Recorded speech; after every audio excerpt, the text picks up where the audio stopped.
But yeah, come check me out on YouTube, everyone. There is so much source to be had here, but most of the fun and games is going to be over on YouTube. So I wanted to just get people, yeah, tell me what's going on here and go from there. Yeah, cool. We're banging. Lovely stuff. So come check me out on YouTube. Come say hi. All the source is going to be over on there. We'll be doing a bit of stuff here while we get going, but I wanna have all of the chats over there. You can get your questions answered. Look at those bright blue eyes. Thank you, Sam. You're too kind, my friend. You can't put lipstick on a pig, is what they say, hey? But yeah, so I'm checking all the comments on here, and the YouTube is live. So come check me out over on YouTube. We'll be sharing screen. I've got an awesome setup for the next 4 hours. We're talking to two 5-figure entrepreneurs about how they can scale. We are going through every single thing that I learned about building a $500,000 business from zero in 12 months and answering all your questions. I'm going to go through that. I'm also then going to talk to you about what I found works and what doesn't, what I think is going to work for the industry. So come check me out on YouTube. It'd be good to see everyone there. Cool. Okay. Oh, that's me. Sweet. Okay. Good to see everybody. How are you on YouTube right now? Good. Good to see. Come check me out. See you all over on YouTube. See you all on there. Sweet.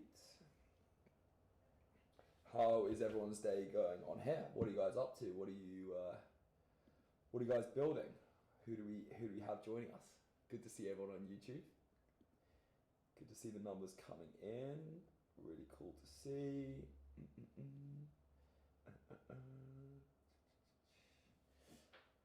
How is everyone over on Instagram? Cool. Let's keep let's keep it rolling on here for a bit.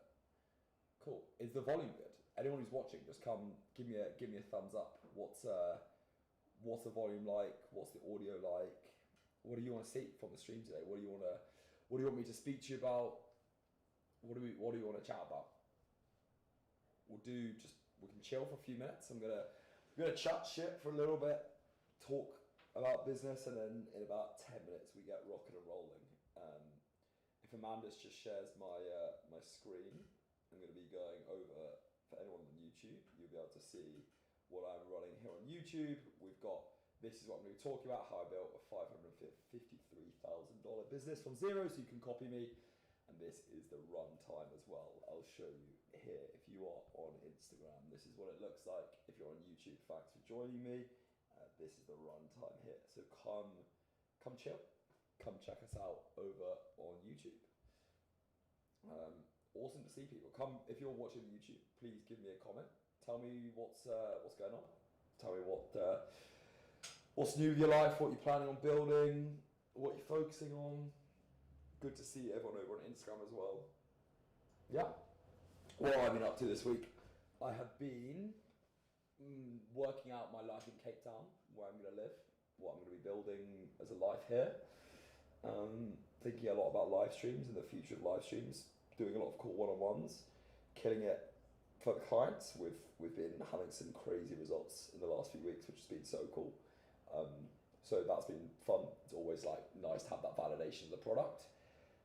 And thinking about what we're building next. Brought on an awesome new team member to help me run some of the coaching part. Yeah, just living the life. Couldn't be happier. But yeah, come drop some source on YouTube if you're interested. If you've got any questions, I'm gonna go and run through my framework on the $500,000 a year in a bit, in 10 minutes or so. But if you're on YouTube, feel free to chuck some questions in, and we can go and answer them. I'm here. Habibi, come to Dubai. Probably will hold off a little bit. I'm not sure if I can get in. Super interesting. Like some people I know there are literally telling me there's like nothing going on, and I shouldn't worry. And then I've got other people telling me it's like the scariest time of their life, which is fascinating to me that two people could have like a similar experience. So not that I want to comment on it. It's not my place to talk about it in any way at all. But it's so interesting to hear some people telling me it's like genuinely the worst thing they've experienced, and then you've got all these people walking around on Instagram being like, yeah, there's nothing going on, I don't know what you're talking about. So yeah, sweet. Just sorting out a bit of sound, but anyway. No worries. Where are we losing the sound? Can you guys hear us over on Instagram? Can you guys hear us over on YouTube? Yeah, nice. Cool. Cool. Here, there's not much, some scraps from explosions. Interesting, but like, I mean, even scraps from explosions, that's not, it's not a very like normal thing to have going on in your life. So like, that's even to an extent that I'm like, oh wow, there actually is some stuff going on there. You know, that's obvious, right? I guess there is obviously stuff going on, but yeah, that's fascinating to me. Talking to some friends there, very interesting to me as well. Very like, although it's very separate, the reason I decided not to move there has nothing to do with what is going on now, but always interesting for that like topic to go up. Again, interesting that I posted a big thing about leaving Bali. That was a very that YouTube did really well. Got like I think it's on like 1.2k views right now, and yeah, people clearly love that topic as well about leaving the UK, but also leaving Bali. Very like controversial thing. We had a London bombing, 9/11, storm in a teacup, taxation is theft. No comment. Yeah, super cool. Cool. If you're checking us out on YouTube or on Instagram, come say hi on YouTube. We are chatting on YouTube. You're gonna get to see my screen share. If you're over on YouTube, come tell me what brought you over. Tell me what you're working on. Let's see if I can answer some questions. I'm gonna run live stream wise in like 2-3 minutes, and we're gonna jump on to everything I know about building a $500,000 a year business. I like how I'm getting less and less views over on Instagram and more views on YouTube. So it's good to see you, YouTube crew. It's gonna be a very fun 4 hours. I'm very excited. I wake up this morning like it's game day. I feel like it's a rugby match. I know Amandus, my videographer behind the screen, wakes up and he's like, fucking hell, Sol's gonna surprise me with a load of shit today. About 20 minutes before the live stream started, I was like, oh yeah, we need to share my screen by the way. And he was like, oh yeah, no worries mate, thanks for telling me. But yeah, we're all good. Anything you need from anything you need, rocking and rolling. Good, sound sorted. God, lovely. Cool. So if you are still over on Instagram, come join us over on YouTube. What I'm going to do is I'm going to go and I'm going to prop this up just here for our Instagram crew. So you can see me like that, but come over on YouTube. YouTube, good to see you. Your YouTube sound is very low. Okay. Thanks, Jack. Appreciate that. That was the same as like last week, so let's crank the volume up. It's probably because I'm gonna come a bit closer. Appreciate that, Jack. Cool. We put it up. Jack, let me know if that let me know if that's better this time. Yeah, appreciate it, Jack. We're getting used to this live stream world. A lot more technical need for the crew. But yeah, I appreciate the comms on that. But honestly, the biggest thing that I'm worried about is working out how I'm going to do 4 hours that I need to go to the toilet. That's the fear that I have. Let's put this over here. Cool.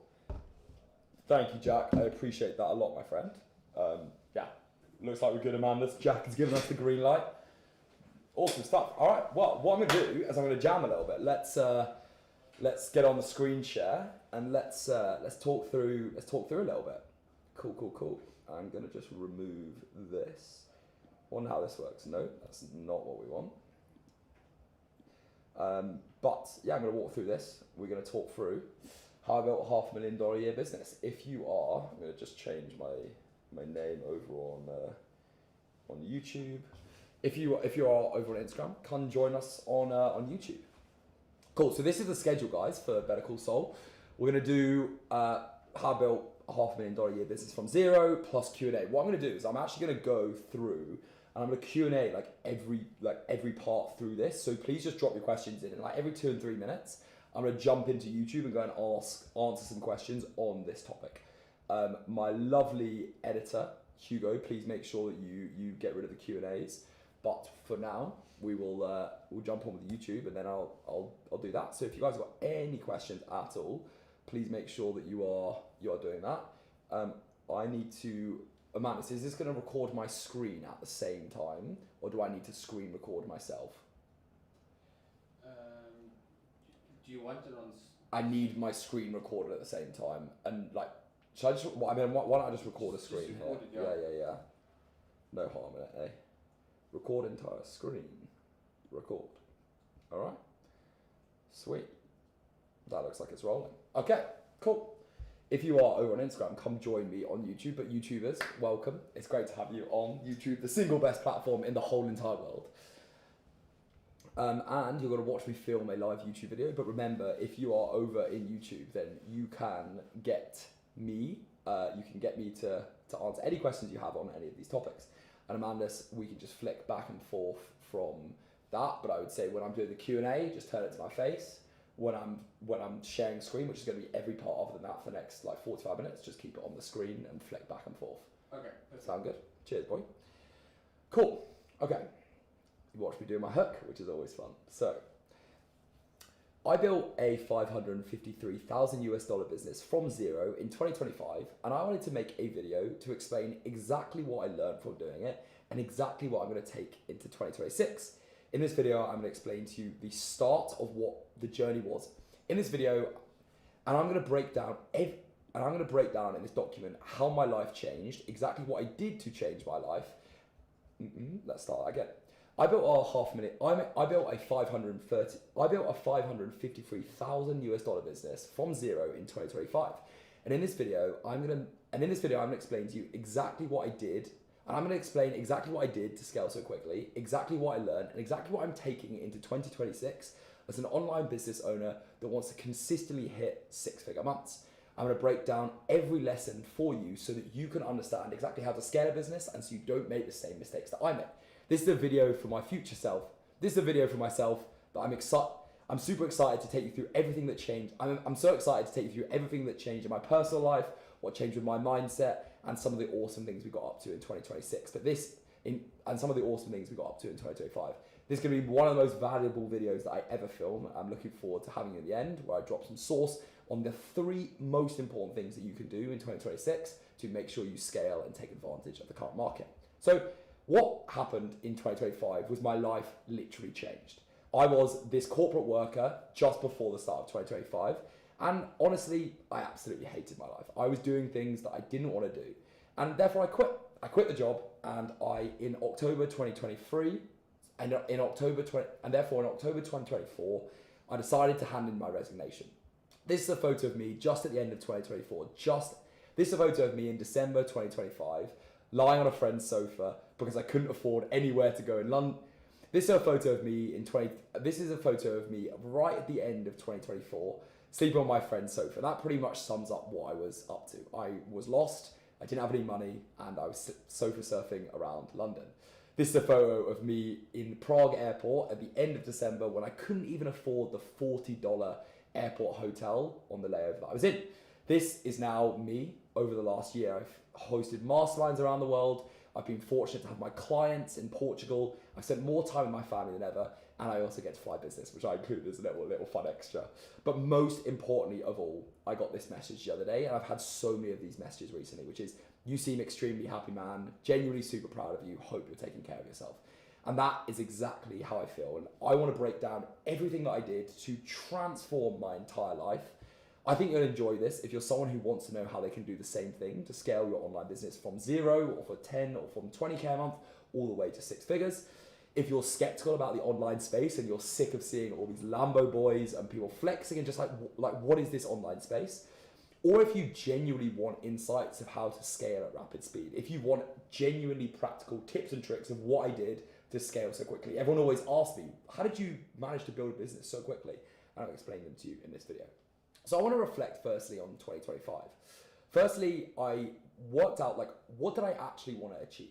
Right at the start of the year, I was jobless, I was offerless, and I didn't know what I wanted to do. And I realized that there are a few things I wanted to achieve. The first was to escape my corporate job and to sustain myself, literally just have enough money to be able to justify leaving my job and saying that I'd given away this incredible corporate consulting job to do something else. And that was the first thing. The second thing was to prove people wrong. I wanted to firstly prove that I could quit a good job. I wanted to prove that to my friends and my family, that I hadn't made a stupid decision. And also that the online space, the online money space, is actually a legitimate and a genuine way to make business or to make money and to build a life. And to prove that the online space was actually a legit way to make money and a genuine business to build and not some online pyramid scheme like pretty much everyone that I know thinks. Thirdly, I wanted to find fulfillment and actually enjoy the life that I woke up to. Like, I was sick of dreading the thought of my mornings every time I was in my corporate job, and I actually wanted to find a life that I was like, this is a sick life, I can't believe I built this for myself. And lastly, I wanted to create freedom for myself, be able to travel the world and to be able to travel and work on my own terms. Choose what I wanted to do when I wanted to do it, not have to go to meetings if I didn't want to do it, not have to be in certain places. I wanted genuine freedom. That was what I set out at the start of 2025. And now I'm gonna be arrogant and I'm gonna go through what I achieved. But firstly, let's fix that typo. And now I'm going to be quite arrogant. I'm going to explain actually what I achieved, because I think it's firstly interesting to see what I managed to achieve in a year in the most humble way possible, but also show you exactly what I achieved in order to then show you exactly how I did it after. So firstly, I worked with 117 clients across my businesses and my masterminds. I got 17 people from completely brand new offers. They had never made a single dollar with that offer to 10K a month. I had a 78% retention rate, which means that every client that I offered to stay on, 78% of them stayed. Average 9.7 product rating, 1 refund out of 117 people. And again, that's crazy in the online space, along with this 78% retention rate. $553,000 in cash collected with an average margin of $75,000. 2 6-figure months in a row. I promise you I'll stop going to in a second. I've hired a growing team. I've got an awesome head of sales who's been with me for over a year now. I've got an awesome assistant and a CSM. We've got an appointment setter. And I've got what I call my media squad, which is my group of media killers. Amanda's opposite me here, one of those of the media squad, and I love working with them.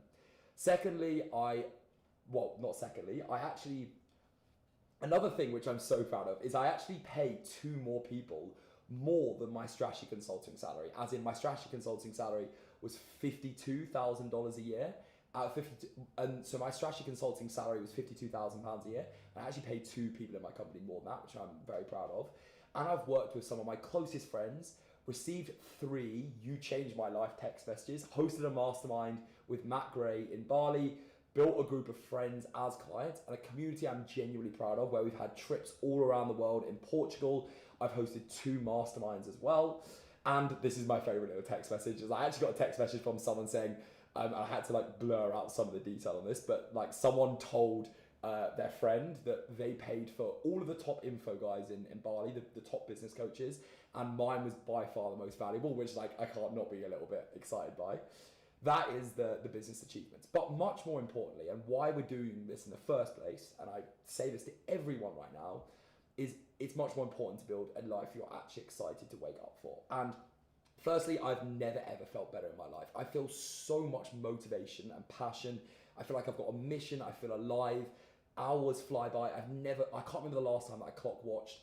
I work weekends. I don't have days off because I love what I'm doing. And I'm genuinely proud of where I've come because of where I used to be in my corporate job, and also in the way that I've had mental health issues and being able to actually find fulfillment in my life.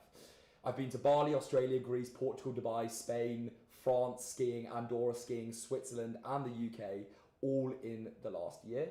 I've achieved actual separation between work and time. And that's one thing I spoke about right at the start here, which is I actually achieved the ability to not work and make money at the same time. I was in the Alps in an après bar and a 5-figure deal came in. And that to me is cool because it means that I don't have to give an hour of my time away in order to make a certain amount of money.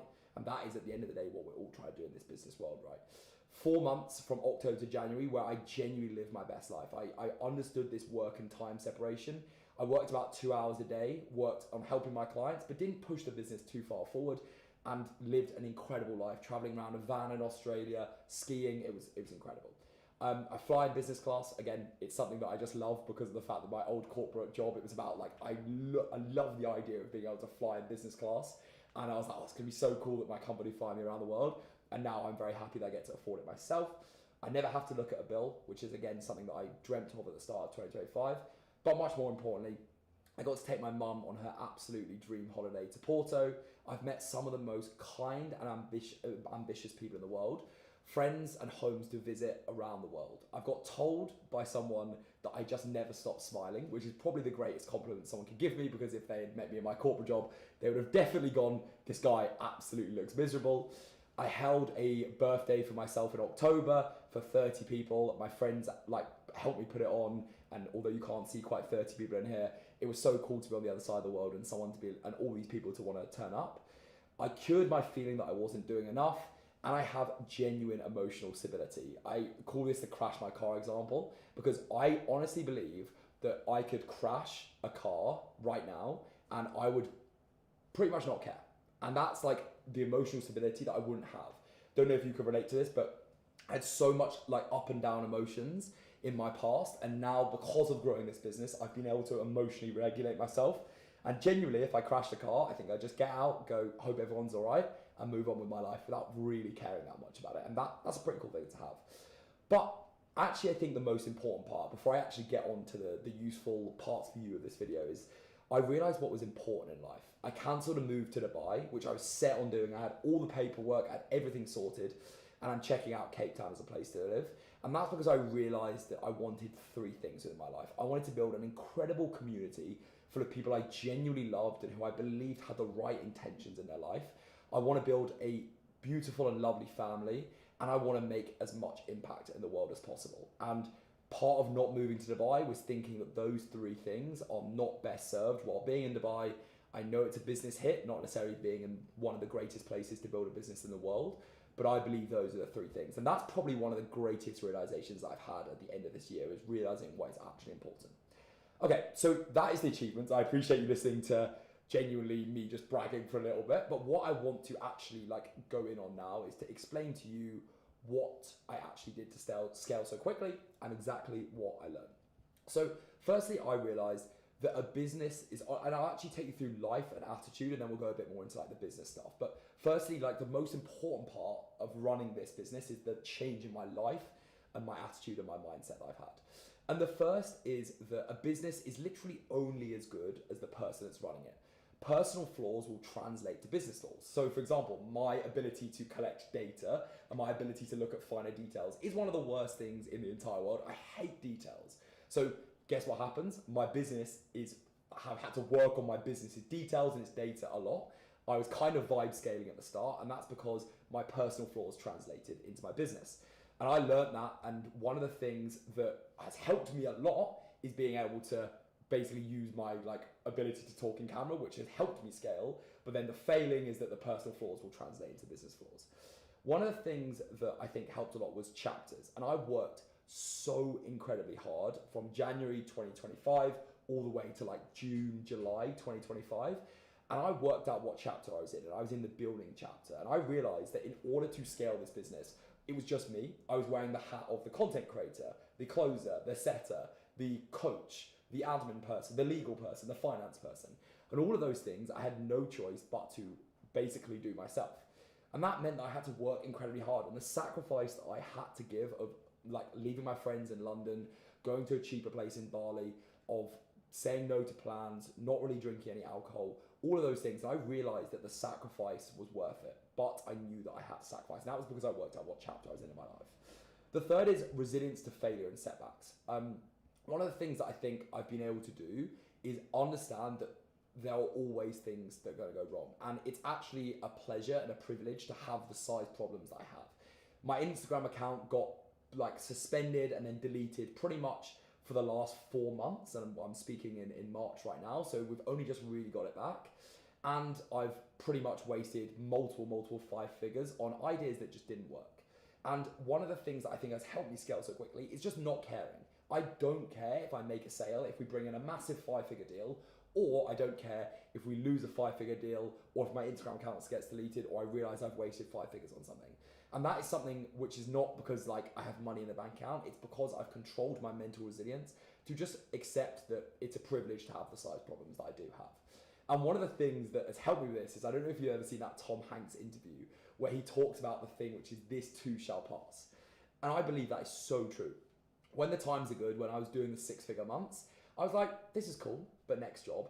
But when my Instagram account was getting deleted, and all my clients could attest this because they were all actually at my January mastermind in the Cotswolds when this happened, they were so shocked about how I didn't care about it. And that is genuinely because I realized this too shall pass. When the bad times are happening, they're happening, you get on with them. When the good times are happening, they're happening, you get on with them. And that level, emotional resilience and emotional stability is something that will serve me or has served me, and I think will serve you very well.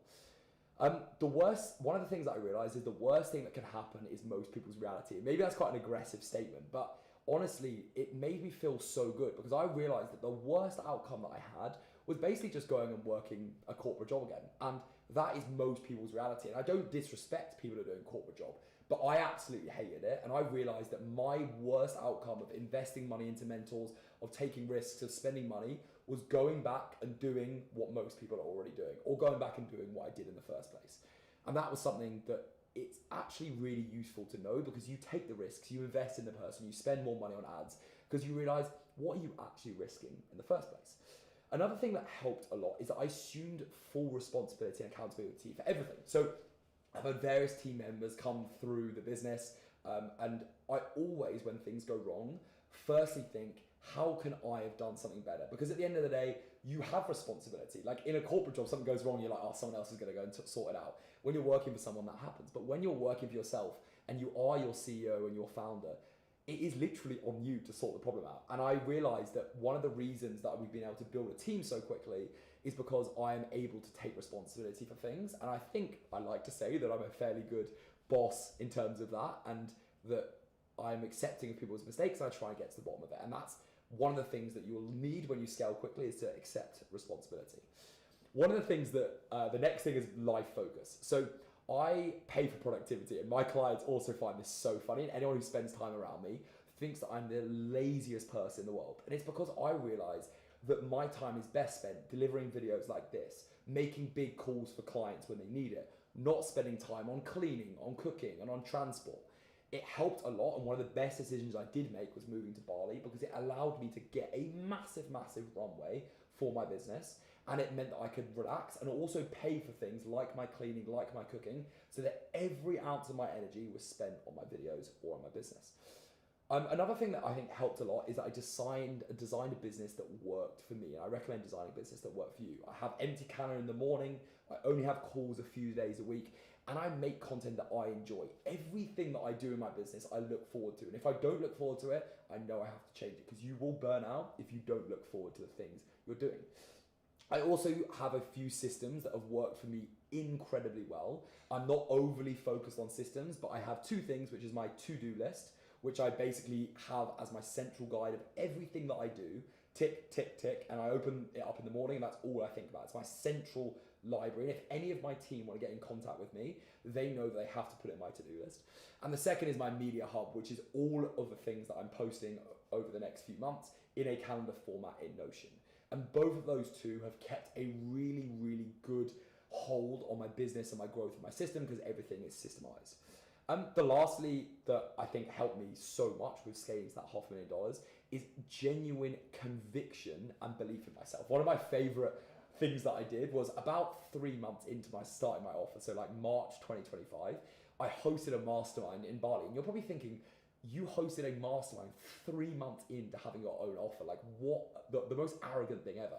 But I had good chats with people around Bali, and I managed to get 15 people. I closed 2 people off the back of it who were like, I need to work with this person. And in general, I just had so much conviction and belief that what I was going to do was good, that it ended up being super valuable. And again, you got that screenshot here where you look at, this was the screenshot that was after that. Imagine, like, I'm just going to say, it's going to sound pretty arrogant, but imagine hosting a mastermind 3 months in to your online business and already getting told that it was better than people who are this one here, already getting told that it was better than people who were in the info space for 2, 3, 4, 5 years. And that is not me being arrogant as such. It's actually me saying that I have so much belief and conviction in what I do that I believe I can help anybody, and I believe I'm really, really good at what I do. And you need that if you're going to grow a business, because of the amount of things that are going to go wrong and the amount of things that you're going to have to push through. So just going to take a quick pause there. I know there's some people over on Instagram and I know there's some people over on YouTube, but I just wanted to check if there's any questions that you guys have. Any other stuff you've been listening to. We've got an awesome amount of viewers on both platforms. So I just wanted to give anyone the chance who's listening, like a question on the kind of like things that I did in my personal life, any of the achievements I'm talking about here, anything that you're just like super interested in. You're like, all right, what does that mean? Why is he saying that? What's the repercussions of that? How did you get to that conclusion? And then I can answer your question. Any questions? No worries, Joe. Good to see you over on Instagram. How much do you make per month usually, bro? Sorry, I've just joined the live, but have followed for a little while. I appreciate it. I wouldn't say I'll be honest. Last month I think we did 70 with a broken Instagram. So that's what happened. We did $500,000 cash collected over 12 months. So what's that, like 50, just less than 50 a month? In the first year, did 200k months, and I appreciate that question. But much more importantly for me, and I'm very proud of like what we're doing as a business, but much more importantly, I love what we're able to do with our clients, and that's the thing that I'm most proud of and that I'm most excited of is like the amount of great results that we have and the 78% retention rate. I'm like, that's the reason. So yeah, I appreciate that, and it is cool. It's incredible to say that only 14 months after starting the business, but much more importantly, it's the impact that we get to have, which is why I think we've scaled that quickly. Cool. All right. Any other questions on Instagram? Any other questions over on YouTube? Let me know. Sweet. If I don't see a question in a second, but it's cool to see 26 people over on YouTube. It's awesome to see that. So feel free to fire in. If you've got any questions over on Instagram, also pop them into the chat. I will now go back to talking more about business and what has worked and not worked. But yeah, just drop your questions in the chat up here. Let me see if there's any over on Instagram. But yeah, pop your questions up into the chat, and I will get them. Amanda, I'm sure we'll be able to pick up any ones that I've missed. But yeah, good to see so many cool people on the live streams. How do you sign clients at the beginning and manage to retain them long term? Okay, super interesting question. Let's split that question in two. How do I sign clients in the beginning? Well, that is just building as much trust online as possible. So I built so much trust by giving so much free value away that people were like, yeah, honestly, this is someone I want to work with. So that's how you sign clients at the start. And then how do you retain them long term? It's just kill it for them. Give them the best results you possibly can, and that will help. So just make sure that you are focusing all your time and energy on incredible client results. What is the main premise of your business? How many people do you work with now for you to help you on the way? And how many people now work for you to help you on the way forward? What is the main premise of your business, and how many people now work for you to help you on the way forward? So the main premise of my business is we take anyone who has a skill or an expertise and turn it into a coaching, consulting, or agency business. And we take them from zero, or we take them from to a few 100K of revenue, 10, 20, 30, 40, 50K a month.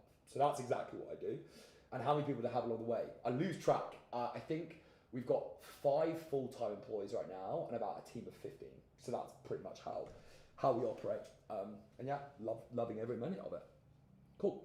Keep the questions coming in on Instagram, keep the questions coming in on YouTube, but I'm going to fire over back to my Notion page and talk to you a bit more about the business side.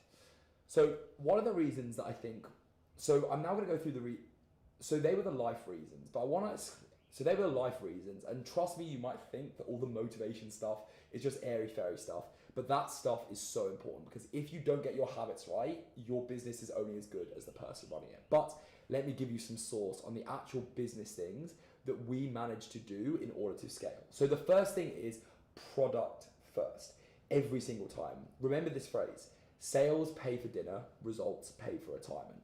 So I rebuilt the whole of the Free Thinkers Club. I made the 2.0 version. I built an AI army.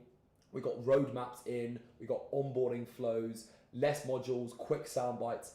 In general, I improved the whole of the Free Thinkers Club as much as possible, as many times as possible, because I believe that if I'm constantly churning out results for my clients, what will end up happening is that my business will grow. Too many people in this space, I believe, focus on just trying to scale and acquire and make money and sign clients. And if you focus more and more on just getting results for people, the rest of it sorts it out for themselves. So that worked. The second is I had a pure focus. I had a focus on one product, one avatar, and one channel. Amanda, can you just make sure you're on the Notion page, please, brother? Thank you. So one of the reasons is I think we scale. So another reason that I scaled so quickly, I believe, is pure focus. I focus on one avatar, one product, and one channel. We had a product suite, which firstly started with the most simple offer, which is we take what you have in terms of knowledge and build a business with one-on-one support. In May, I then introduced a group program, which meant that you got everything, the AI army, all of the modules, all of the group calls, but you didn't get one-on-one support, and that helped capture a bit more revenue. But in general, up until May, and really honestly until November, my main focus and everything I focused on was just delivering the single best product to the single same avatar using one channel, Instagram. And that comes on to this thing, which I say is like, what people always say to me, why don't you post on Instagram? Or people always said to me, why don't you post on LinkedIn? And that was because I realized there was money to be made on LinkedIn. There's also money to be made on X. There's also money to be made on TikTok. But having a singular focus and a pure focus on one product, one avatar, and one channel is going to help you the most. And that's why when people said to me, why don't you post on LinkedIn? I went, I will, but I'm solidifying my foundations on Instagram first. And that, not listening to people, helped me a lot. The second or the third, I was bottleneck. The next is that I was bottleneck focused. I always focus on what I call the theory of constraints. And that is stop doing things that don't move the business. You need to work out what the biggest thing in your business is and move it forward.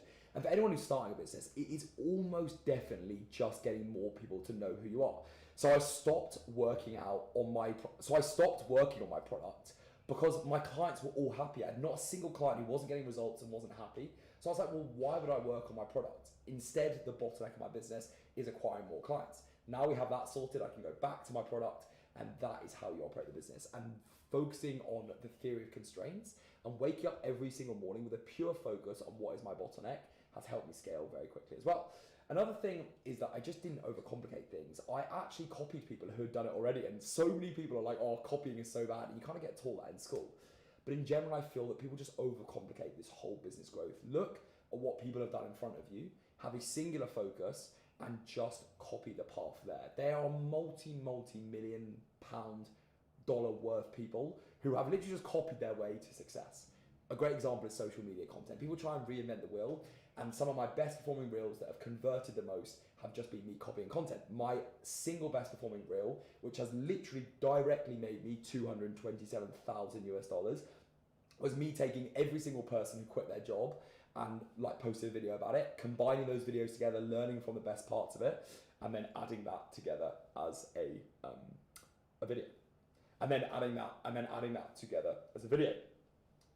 So another thing I think, which a lot of people who meet me or see my content say to me is, they say authenticity is what you're good at. And I believe that authenticity is key, because in this world where you can rent Lamborghinis, where you can flex your watches, where people can pay for girls to come around them around the world, it is not actually that easy or that useful to flex anymore. What you actually want to do is show yourself online. And I have a belief system about how to build a real business, and that is around building trust and building authentic, genuine business. And I stuck to that. And your authenticity is going to either hold you back because you don't have authenticity, or it's going to help you explode. All of my clients enjoy working with me because they know that I'm the same person that they first came to because of the videos that I post.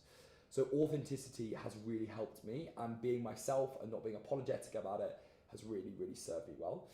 Lastly, YouTube is the absolute GOAT. I realized about 3 months into my offer, that every single person who joined me joined because they watched my YouTube videos. Short form is only important to accelerate the process of people getting to your long form. And if you're constantly just trying to sell on short form content, you're going to struggle because you simply do not build enough trust. Every single person bought from me, every single person who viewed my YouTube videos bought from me, and that's a reason, because they built trust by watching me for longer. So making sure that I spent a bit of time on short form, but spent more time working out how to get eyeballs on short form and sending people over to YouTube as quickly as possible is one of the reasons that I think I scaled. And then lastly, I invested in myself. And yes, this is a taboo topic. Oh my God, it's a course seller who's telling people they need to invest. But I found a really interesting insight that one of a fellow creator said the other day, which is he studied people who were making $100,000 a month, and almost every single one of them had invested over $100,000 themselves into their education. So think right now, the money you've invested into your education, is it close to $100,000? Maybe your goal is to make $100,000 with your online business. And if you're going to make $100,000 a month with your online business and you haven't invested $100,000, then there's probably a slight difference there. So one of the reasons that I have actually edited, we'll go back and do that again. We'll do that again, Hugo. And the last reason, which is a bit of a taboo topic, because look, I'm someone who's selling coaching, who's telling people they need to invest in themselves, but I find it fascinating that every single person that I meet who's doing incredibly well doesn't even think about the concept of not having a coach, doesn't even think about the concept of not investing in themselves. I invested $3K in content coaching, $10,000 in business ops, $3K in a Bali mastermind, $20K in ad support, and $15,000 in a Sydney mastermind. Each one of those investments, some good, some less good, have taught me incredible things. And especially if you're someone who's selling services or coaching or consulting work online, I think it's absolutely disgraceful that you're not willing to invest in yourself. If you're asking people to, I think it's absolutely disgraceful if you're not willing to invest in yourself, but you're asking people to invest in you. And I think that is the definition of a scam if you are that sort of person. So I believe I constantly need to be outspending my clients and learning more and more about my business, about the things in my business, and how to be better at delivering to my clients as well. And being fearlessly keen to invest in people has been one of the reasons I think I've scaled so quickly. And each of these investments has had a significant ROI. So I want to talk to you about the mistakes that I made, because that's probably what you're thinking is, okay, this guy is sitting here on a video just telling me he's had an incredible year, he's scaled so quickly, life is good, he's taking his mum on holiday. What's gone wrong? Oh my God, I've made a lot of mistakes. I believe we could be so much further ahead for how to make some of these mistakes, and I want to go through some of them to you today. So firstly, I would say one of the mistakes I made was not trusting my gut with hires and people pleasing too much. I accepted poor performance and didn't manage people well enough because I just didn't have high enough standards. I didn't know my worth as a business owner to accept some people not performing at the level they should be. And I wasted multiple 5 figures on people that didn't deserve to be in my business. And that was because I didn't listen to my gut. I was trying to people please. Another thing which I said at the start, which is a classic problem of my personality, which played out in my business, is I didn't track data enough. But the reason that I found that tracking data is so important is when the times are good and you're making loads of money, when I was doing my 6-figure months, why would I track my data? The money's just coming in over and over again. But then as soon as things drop and you don't know why you're not booking sales calls or your content's not doing so well, you are in the dark. You have no idea why you're not making money. And now I'm tracking every single bit of data, and it means that I wake up, I look at my figures and I go, why is that low? And I can literally tell everyone in my team, this is why we're not making money, or this is why we made money, because we're doing those things. So I'm really happy that I now track my data, but my God, some of the times when we weren't signing people, I was like, I have no idea why we're not signing people. One of the mistakes that I made is having no idea about money or anything to do with it. I was someone who was just building a business, and I was very fortunate to have money coming in, but I ran my business bank account as my personal bank account, and now I've worked out how to do financial planning. But really, it wasn't until yesterday, or maybe even a week ago, that I sat down and actually fully crunched my numbers. And I realized that I'm spending a lot more a month than I actually thought I was. And that is so important to have, because now I have confidence in how much runway I have, how much I should be spending, whether I should be spending money on people or not. And that is one of the easiest things that I made a mistake with at the start, and it could have, if I'd not been able to sign clients, really caused me a big problem. So if you're scaling a business and thinking about that, just spend 20 minutes every week, or maybe an hour every month, looking at your numbers, what you're spending, what you're not spending, and you'll have so much certainty in scaling and what you know, if you're in trouble, if you need to make more money, if you're good, it will make you feel a lot better. So that was a massive mistake that I made. I invested in the wrong people. I am currently unlearning bad business practice that I've picked up from mentors that like I don't believe in the way that they operate their business. I believe I truly learned from every experience. I wouldn't ever take back the investments that I made, but I invested in people who weren't playing long-term games with good people. I got into the wrong crowds in a certain time in the summer, and I wasn't proud of the people I was spending my time with. And now I'm super happy that I learned that. But one of the mistakes that I made is looking at the person that you invest in just as much as how good they are at business. Because you'll be surprised about how well some people are doing online in the public eye, but actually behind the scenes and in their life, and actually when you find out how they live their life and how fulfilled and happy and genuine they are, it's not normally the case. So that was something that I found out really interesting. On that note as well, I definitely got too aggressive with my marketing because of bad practices that I was learning. And I basically became too close to this, like, look how much money I'm making. If you want to make more money, then work with me. And that's something I hold my hands up as just being like, you build a brand and you make mistakes. And I wanted to go too far down this polarizing Lambo boy flexing route. And it definitely cost me reputation points of some people probably seeing me and being like, this isn't the guy that I thought that I was speaking to, the authentic guy, because he's posting all these things. So I'm now finding this balance between showing people that like my business is doing really well and they should listen to me on business advice, but not just being like, I made this much money, listen to me, you should be obsessed with listening to me because I'm living a better life than you. I don't want to be that person. So that was something that I learned, which was really useful. The second, or another thing that I learned was not running ads earlier. I remember thinking that I was this organic guy. I was the guy who was making organic content, and ads were for like finance and scaling bros and all that, or ads were for scale bros, and I didn't want to have cold people in my audience. And while organic is still the best way to grow a business, you cannot grow a business without ads because there's no predictability, because I wake up and I have no idea if my reels are going to go big or small. And I don't want to be living with that guessing game while I'm scaling a business. I now know I can hit a minimum amount of views on my account every single month. And that is because I can use paid advertising. And that was definitely an ego thing, something that I didn't really know about. And then I changed my tactic on it. And that's as soon as we did the 6-figure months. So super happy with that. Another mistake that I made was relying just on Instagram. If you kept up with my story, you'll see that we've had so many problems with Instagram, and all of it has just been like AI picking up us on the algorithm for no reason at all, deleting my account for no reason at all. And what I wish I'd done is collecting emails. So many people told me you don't want to build a business on rented space, i.e. you want to get people in your emails so you can market to them on your own terms. I didn't listen to them, and I paid the price in January of 2026 this year because I thought I knew better. And my takeaway from that is, when people who are experienced give you advice, just ask them why and think to yourself, why are they saying that? Because I thought I was better than that advice, and my God, the business was not fun for a few weeks while we had no Instagram, and because I had the reliance on that.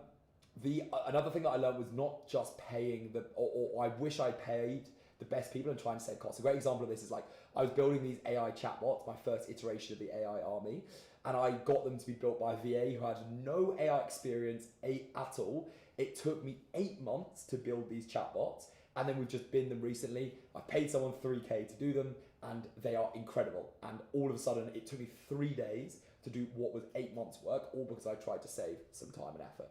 So I've learned just to pay for the best people, not try and save on costs. And that's an easier and quicker way, because you otherwise pay in time, and time is the most expensive commodity that you have right now.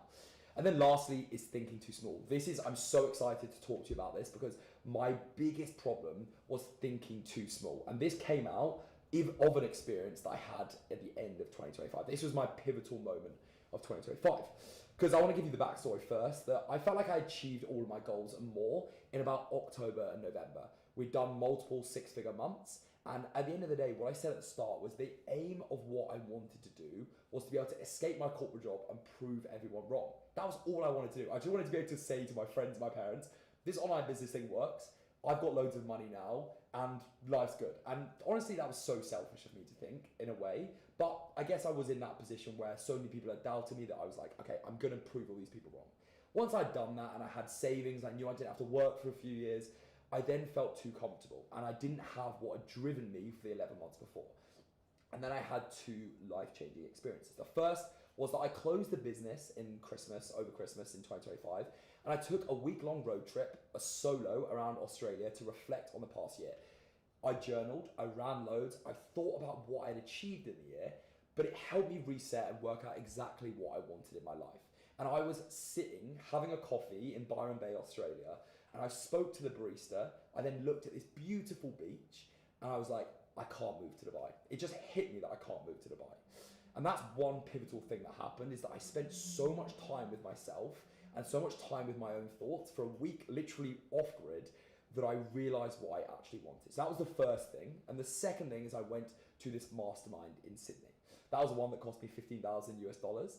And I was the poorest person in the room. I was the youngest person, but most importantly, the poorest person in the room. And I asked a question to Dan Martell, who's one of the co-hosts of the mastermind. I said, what should I do if I'm feeling a lack of motivation? I feel too comfortable.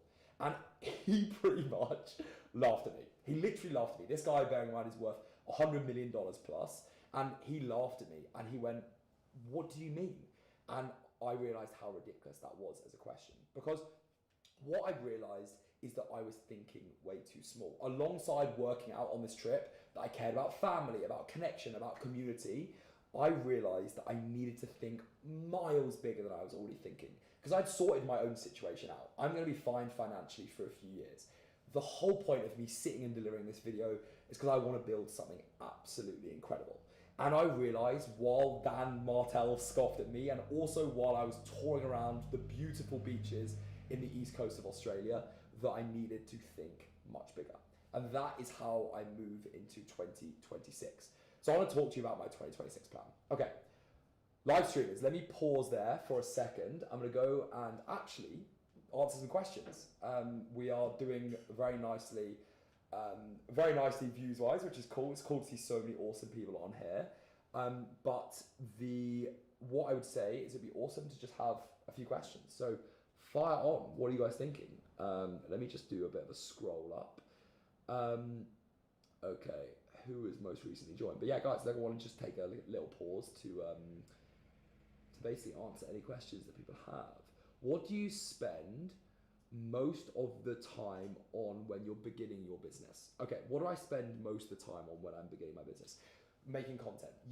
People just don't know who you are. The biggest problem you have is that people are just like, I don't know who this person is, and you have no trust built at all. So one thing I would highly, highly recommend is just making sure that you market as much as possible, mate. Make content, do outreach to people, go and do community events. That is your biggest bottleneck right now. So that was what I spent most of the time on at the start. Cool. I am hiring, Alex. Go and drop me a DM if you're interested. I'm hiring a setter and a media manager right now. In your experience, does running ads affect organic performance? Nah.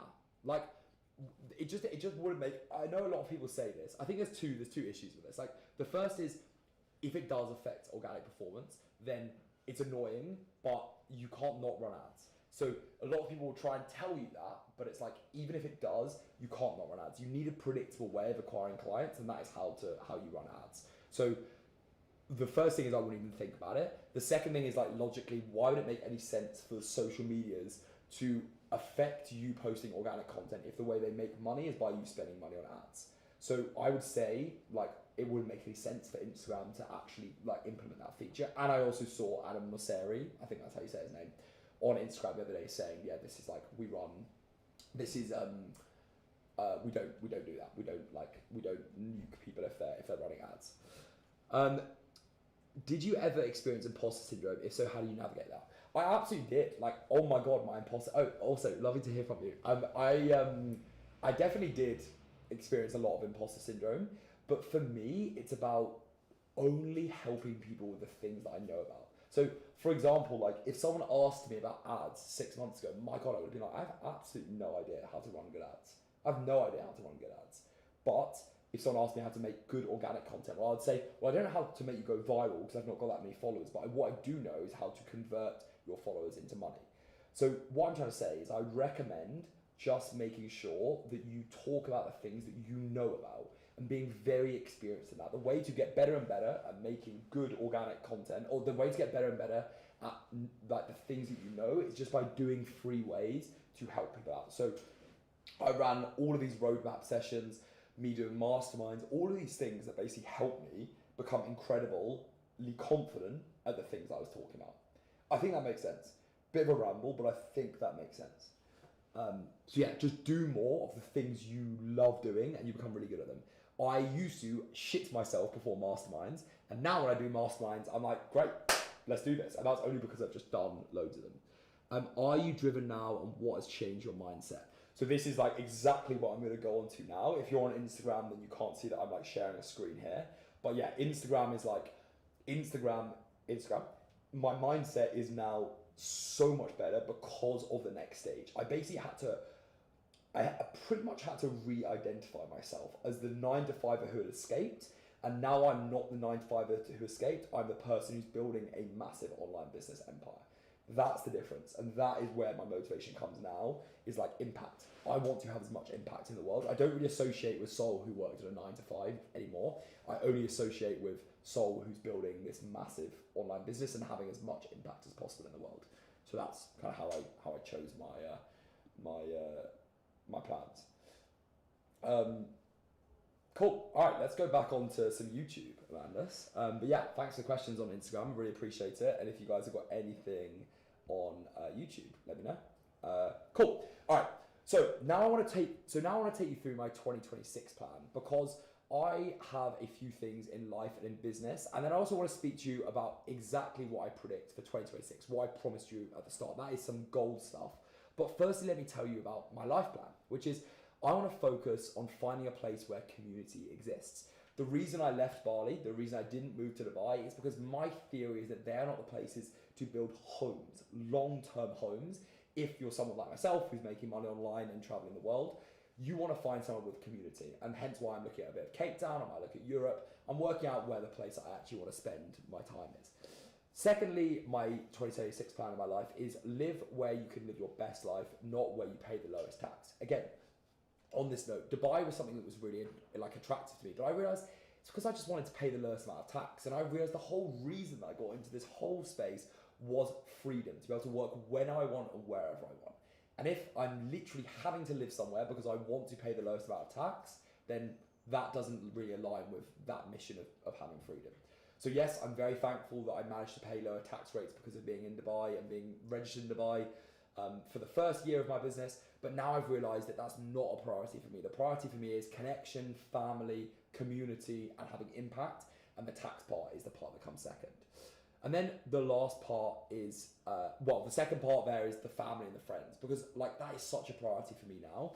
I've met so many people who are making more money than I could ever imagine making, and they are genuinely so unhappy, like so unhappy. You know, you hear that online, and you hear, you know, money really, like rich people are unhappy.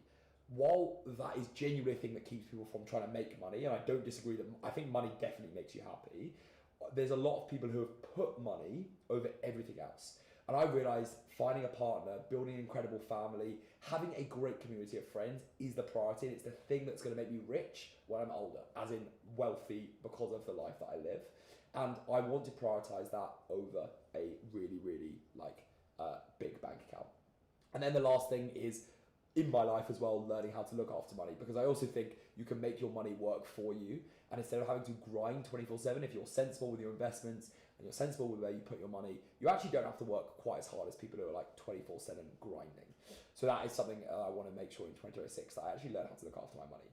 But also let me talk to you about business, because firstly, I am mission focused in 2026. I know I want to help 10,000 people build or scale a business that lets them live their best life. Let me redo that again, Hugo.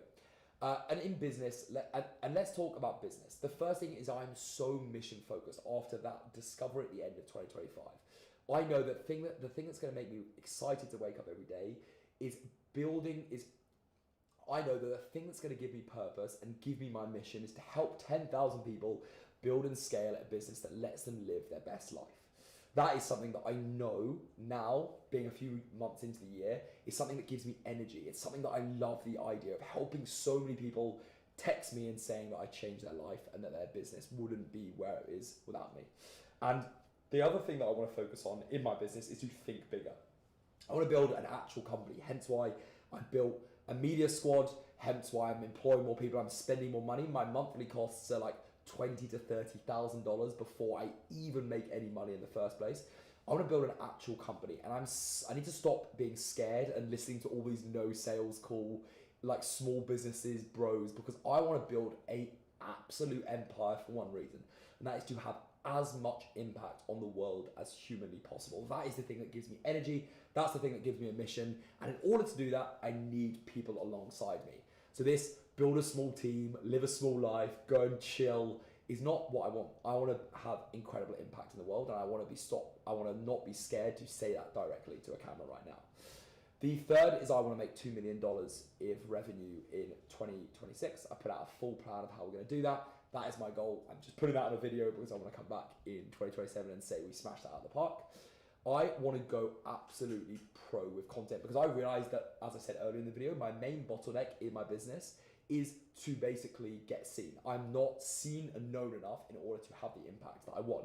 So what am I doing to do this? Well, firstly, as I said, I'm assembling my media squad. That is a massive group of people that help clip things, that help edit things, that help put production together. I've built a literal studio in this room in order to make sure that I can pump out great content and do these live streams. In terms of my volume, that's one of the things that's going to help with the brand. I'm posting 4 times a day on Instagram with 5 trial reels a day, spending 10K minimum a month on ads. I've got 2 a week YouTube going out. I've got a business YouTube channel with 1 a day, TikTok repurposing where we're posting 3 times a day, LinkedIn 10 times a week. But what I'm trying to do and what I'm trying to say with this is I'm trying to build a brand. I know that I need to reach more and more people in order to have the impact that I want. I'm going to go on podcasts, guest speaking, I'm going to do public speaking, and I'm going to go on a university tour around the UK in August, September time. Another thing that I'm going to do, as I said, is learn to lean into email and make sure that I basically don't rely on any platform. And another thing that I want to make sure that I do is to get to know my clients more. And this is a reel that I put up very recently. And basically I want to make sure that I actually get to know the clients. Why did I put this? Get to know my clients more.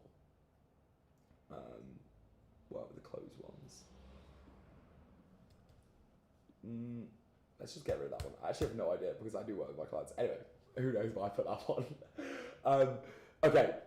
But yeah, it was a reel that I put up the other day. Hugo, you can get rid of that part. All good. And then lastly, I want to, let's actually keep that in, get to know clients. Can I adjust the mic a little bit? Pardon? Can I adjust the mic? Yeah. What's wrong with it? I just want to brighten it up a little bit more. It's been fine the whole time. I just want to maybe bring it up here.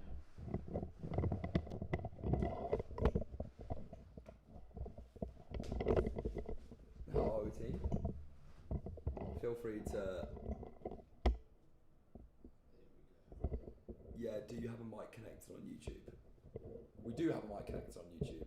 It's interesting that, why do you think people are saying that? Maybe we should ask. Alex, let me know.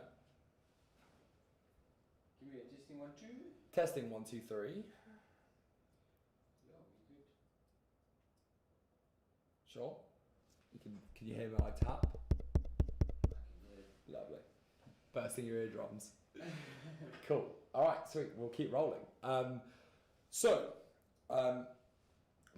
Another thing that I want to do is to get to know my clients more, which is to basically understand like them a bit more as people. And it's just a comment that I had from one of my clients the other day, which is just to start more calls at the start with actually learning about them and their people. Like I really care about them, but I really care more about getting them results. I guess I have a bit of an insecurity about them not getting results. Obviously it's expensive to work with me and we get incredible results, but there's just this like, I want to make sure all of them smash it out of the park. And therefore I think I spend less time on like, how's the family and that sort of thing and more time on like, how do we fix your bottleneck?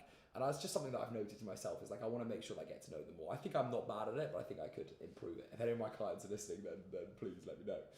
And then the last thing is to trust and lean into my skills more. So firstly, I wanted to make sure that I had a live event every single quarter of the year. So 4 live events a year. The first is I want to make sure I have an event every single quarter. So I've just booked our Greece trip. We had a January trip at the start of the year. In August, we're going to do some sort of Europe conference for the Free Thinkers Club. I'm super excited about all that stuff. And then the second is the better call soul stuff. I believe that my skill and my kind of like founder talent comes from speaking directly, especially live to people, and convincing them and showing them what I'm able to do. And that is exactly what I want to do. So this is what I promised at the start, is I want to actually show you what will be key for you or for me in 2026 and what I want to focus all of my time on.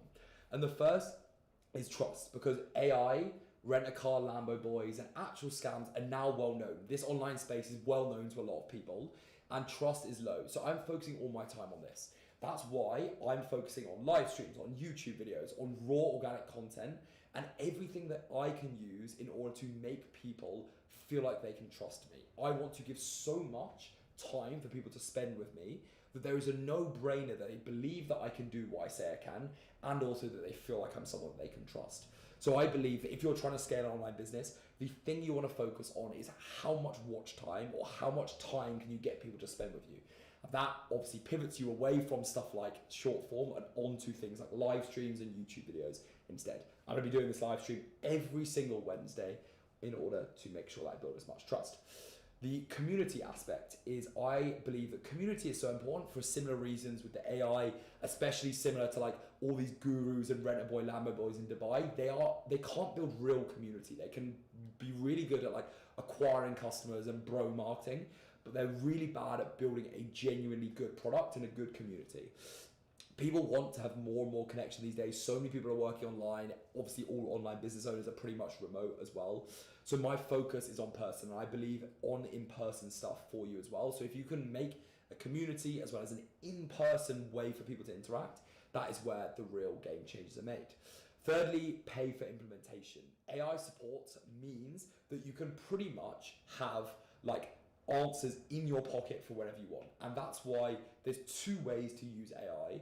The first is like a long-term MRR play. So for example, for me, we have a community, plus we have Soulbot, which is our chatbot, and that can be a long-term MRR play with multiple people who are just paying monthly to be part of the community and to use AI to basically get the solutions to their problems alongside the alongside the group calls. And then it means that you can charge super high ticket for implementation. So that's a great way to be able to actually structure your services, because you can basically say that, look, here's your cheaper option if you just want the information. And if you want personalized actual feedback on your thing, then you're gonna have to pay a lot of money. And that is a really, really sensible and cool way to go about running a business. So that's exactly what I'm doing, is having those two options. The last is something that you would have never heard. It's a bit of a bonus one. As I said, I was going to give you three. But I believe that the UK is an incredibly good opportunity right now. The UK is starting to wake up to the online world. So many 9-to-5ers have jumped into the world and done well. There's so many people online that you see right now who are killing it from the UK. And I believe that I want to build my brand in the UK because it's such a potential market if the UK can kind of move out of this skepticism place to start building a great market for your offer. So while I'm consolidating, we've got clients in Australia, in the EU, in Canada, and the US. I believe they're obviously incredible markets to sell to. I believe that with my UK background, as well as anyone who is abroad or from the UK could be a really cool market in the next 5 to 10 years, because it is always 5 to 10 years behind the US. And the US is obsessed with buying courses and paying for mentorship.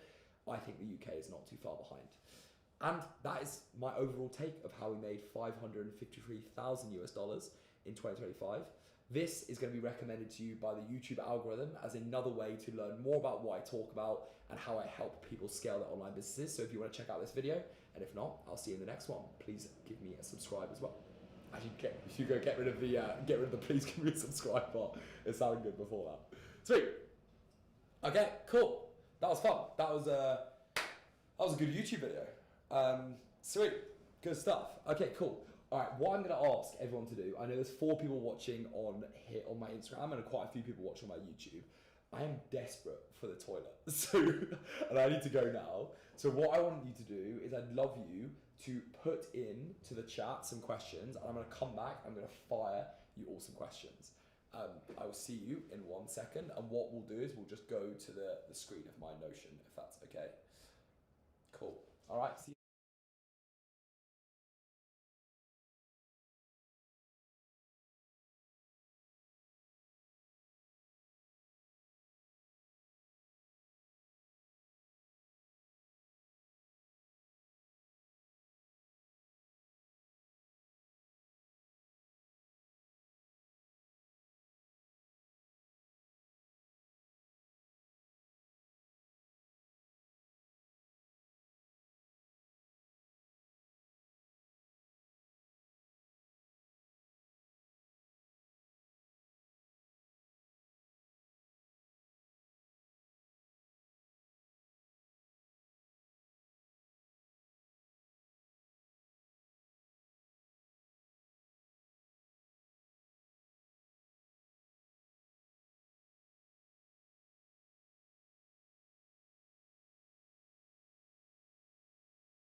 Cool.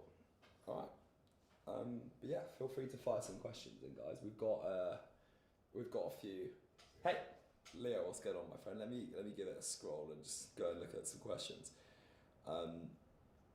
What's up, team? What is up? Good to see everybody. Can I grab some raspberries? I have my beautiful assistant who passes me some raspberries during this. Thank you, mate. I appreciate it. Cool. YouTubers, Instagrammers, give me a question to roll on.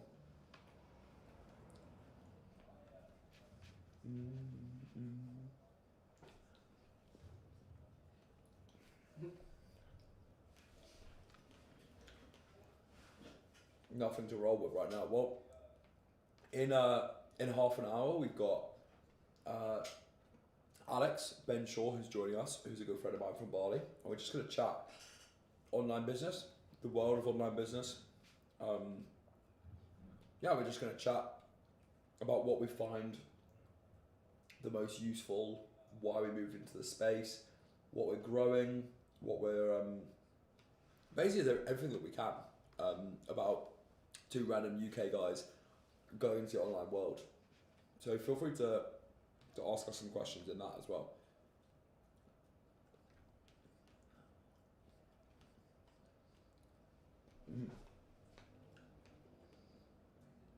Cool. Always good to see some fun people, some old clients, some new clients on the live stream. Cool to have. I think like one of the reasons that I love doing this is to have like 52 people who've watched the YouTube already, which is so cool. Jills, hello. Good to hear from you, mate. If you had to start all over again from zero, what would be your main focus, YouTube, Instagram, and how do you use both your business? Okay, so Jills, 100%, the first thing that you need to start with is Instagram. Like, YouTube is one thing that I wish I'd started earlier and got better at earlier, but the only reason why I think my YouTube does well now is because I spend so much time on my Instagram getting attention that people are then like, all right, I kind of get this guy, like I'm gonna go and watch him on YouTube. So while YouTube is super important, it's so hard to organically just build a YouTube channel off the start. You're much better starting with short form and driving your short form traffic over to YouTube. Like we did, we did like maybe 200-300K first before I was like, all right, I'm actually focusing on YouTube.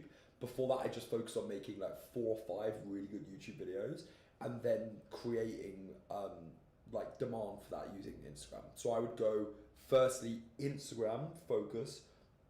YouTube is where you drive your Instagram audience to, and then I would spend loads of money on ads to accelerate the process of getting more and more views.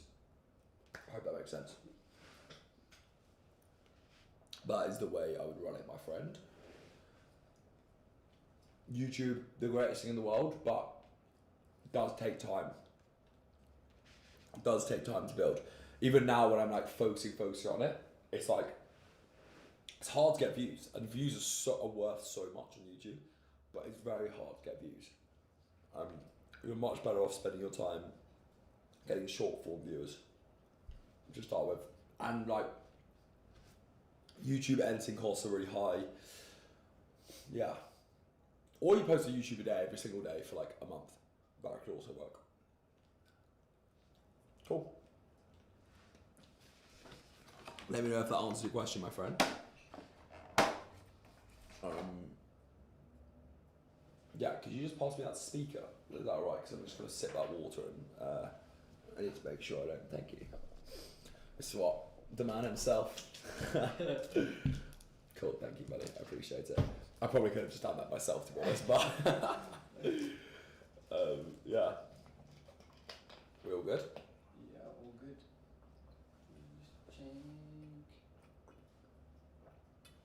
You always give me so much anxiety when you're like, let me just check, and I'm like, is it me recording or like something like that? Just quickly gonna cut this But nothing to stress about. When you do that, I'm like, have you been like recording it in like black and white or something like that? I saw earlier in the sound of it, like. Yeah. I'm just like, oh, what? But we've got backup. Yeah. Sweet. Cool. Let me quickly hear. I'm just gonna hear from this one quickly. Check. Just give me a talking there. Testing 1 2 3. Testing 1 2 3. Yeah, we're good. Sweet. Feel free to ask some more questions, guys. We've got like 20 minutes, 30 minutes to ask a few questions. What you're gonna do, your plans, where you want to move in the world, what you want to do. I've got an overhead camera here, so I can actually give some tangible, useful diagrams and drawings.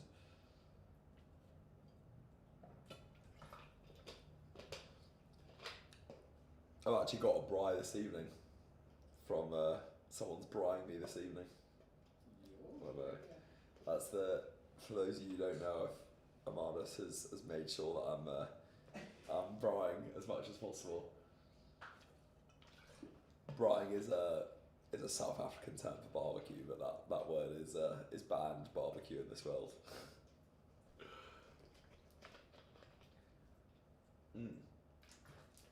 Yeah, I hope that was useful. I wonder if it's the kind of tactic is to film as much. The tactic is to film as many YouTube videos as possible in these sessions. That tends to help, and it means it's like 2 birds with 1 stone, which I think is cool. Sick, congrats, Will. Bali is awesome. It's literally the best place to start an online business. Like so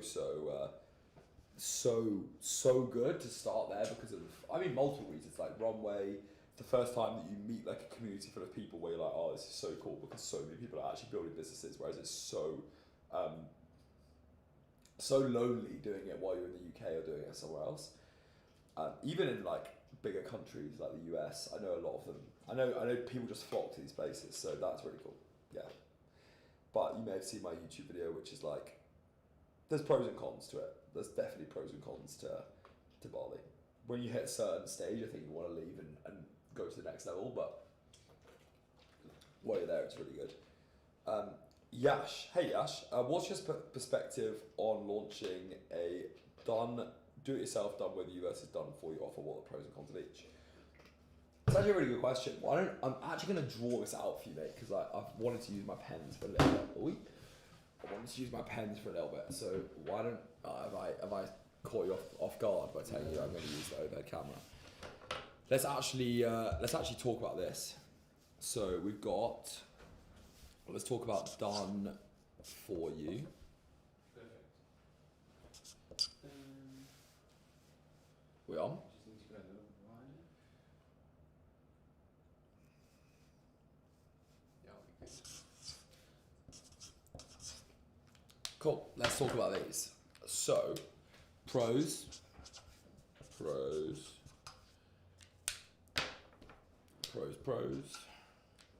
and cons. By the way, Instagram, I'll be talking about this out live. You probably can't actually see what I'm running. Okay, cool. So, it's so interesting. So, like, done for you, for anyone who's listening and just, like, doesn't quite know what I'm on about here, is done for what Yash is talking about. Is done for you is very much like agency work. You pick up and do the work for people. So, like, ads agencies, they do people's ads for them. Done with you is like coaching, consulting, and like, yeah, you're right. We call this like do it yourself. It's effectively anything that like you don't pick up and do the manual work for someone. So let's talk about the pros and cons of each. So in terms of the pros for done for you, the biggest pro with done for you is results. Because you effectively are doing things for someone. The problem with this, and I guess it's almost like when I start adding in here, is like poor client effort. Because the problem with a lot of these, and why kind of coaching and consulting has such a bad name, is because of the fact that it's so hard to literally pick someone up and make sure they do the work if you're coaching them. Like, for example, I always use the example for PTs, which is like, if you're a PT and you're trying to help someone lose weight, you cannot help if their partner is someone who loves going and eating donuts the whole time. You can't do anything about that. And that is the tough thing. Whereas, like, you know, if it was done for you, if you had someone live with you where you were getting them fit, you could stop them doing that. So the other pro is money. So to start with, let's call this like short term, done for you in the short term is the easiest way to make the quickest amount of money, because you are literally doing something for someone. The long term win of this is like money, and we'll call this like long term. Because the problem with the done for you is it's just not scalable at all. When I say it's not scalable, it is scalable, but it's so much harder to scale, because the problem you come into is like, you have to find people who can execute the done for you thing you have to find people who can execute the done for you in the same way that you can. And that is very hard. Like, say you're an expert on ads and you run people's ads for them, finding someone who knows the same amount of ads as you do is pretty damn hard. So it's very hard to make it scalable. And I would say this is also not scalable, but let's call this like not scalable, but that's like, I don't know, 500k a month, not scalable. Like, we're talking not scalable on like a big, and Yash, I don't know if you're like, all right, I don't know if you're at that yet. I would get to that before you worry about it not being scalable there. This, and obviously like I run this side, the done for you, done. This is a super important thing for me. One of the biggest problems that people have with the done for you is that it's so low touch. It's so low fulfillment. Like, you really don't find a lot of fulfillment with it. Whereas in the done with you, you're coaching people. Like, you genuinely have such, like, the fulfillment I get from helping people is so high. So one of the cons of this is like a job, basically. You end up kind of working for someone as an employee, as opposed to fulfillment, where you're actually like helping someone as a kind of coach, mentor. This leverage. So leverage is very strong here because you're not selling your time or selling a service, you're kind of selling your information. And if I, for example, say to you, Yash, I'm like, all right, I'm going to help you scale your business. If I give you one bit of advice that makes you $10,000, then it doesn't matter if it took me an hour to deliver that bit of advice, if it took me 1 second to deliver that advice, or it took me 2 years to deliver that advice, the advice is just as valuable because I gave it in 10, because it made you 10K. So the great thing about this is you can start charging more and more the more and more you know. So for example, like one of my, like, I know someone who charges $50,000 for done with you group coaching, or done with you group coaching, $50,000. But that's because the advice that they give is worth multiple hundreds of thousands of dollars to people. So of course they're willing to pay the big price tag. So that's what I would say, is that there's a lot of leverage in this one as well. The con of this as well is like the start monthly. So it's very hard to get recurring revenue monthly. Yeah, how do you spell it? Start monthly. So every month at the start of the month, I start with $0,000. In fact, I start with minus $30,000. Whereas for a done for you, like an agency, every start of the month, they start with like recurring. So it's like MRR. So like some of the agencies that I'm paying them 3-5K a month, but I'm paying them every single month. So you have MRR and you just keep people going. So you can actually easily stack like, let's say 20-30K of just service delivery for yourself, where you're getting monthly recurring revenue. You have client after client working over and over again. So that is a really cool pro of that. What I would say, and like to boil this down, is like, I would say like this, honestly, this is like my biggest thing.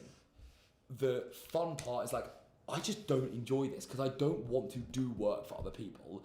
I truly believe that the best way to get people to do things and to learn is to do it with them, is to help them with it. It's like, if I tell you, you need to post 100 times, and I do the 100 posts for you, it doesn't teach you anything. If we work together and we get better at posting and we improve together, you end up like, it's more fulfilling and you end up actually like learning a skill over the long term. So I think what I'm trying to say in all this is like, mate, what is your goal? Because if you want to build an agency where you're like, I want MRR, I want to kill it for people, and I want money in the short term, you can start a done for you offer and you can literally make 10 to 20K in a month by just going and like outreaching to a few clients. You get them on MRR and there you go, you got $10,000 every single month. The problem with that is my goal was a few things that I wanted to how do I put this? I wanted to like love what I did, love my day, which means not having a job. So that was one thing, is like I was like, I cannot build myself another corporate consulting job. And the other thing is I wanted to like change lives. And like, obviously it's not like you're not changing lives and they're done for you, but like the coaching part, like the mindset, the things like the kind of transformations that I've seen are incredible. And then the second is I want like a longer term business, longer term. And while like, trust me, you can obviously have a long-term business with done for you. At the starting scale, this is the way that you can make more money over like the medium to long term. This is the way that done for you that you can like, obviously you can turn it into like a corporate agency, but in terms of like the online business world, it's a lot harder to actually make like a done for you product that is easily scalable. And like, yeah, that's pretty much it. I didn't want to create myself a job, so I went for this one. Depends if you want to like, if you want those pros or if you want that, you can deal with those cons. Yeah, so hopefully that makes sense. Yeah, hopefully that makes sense.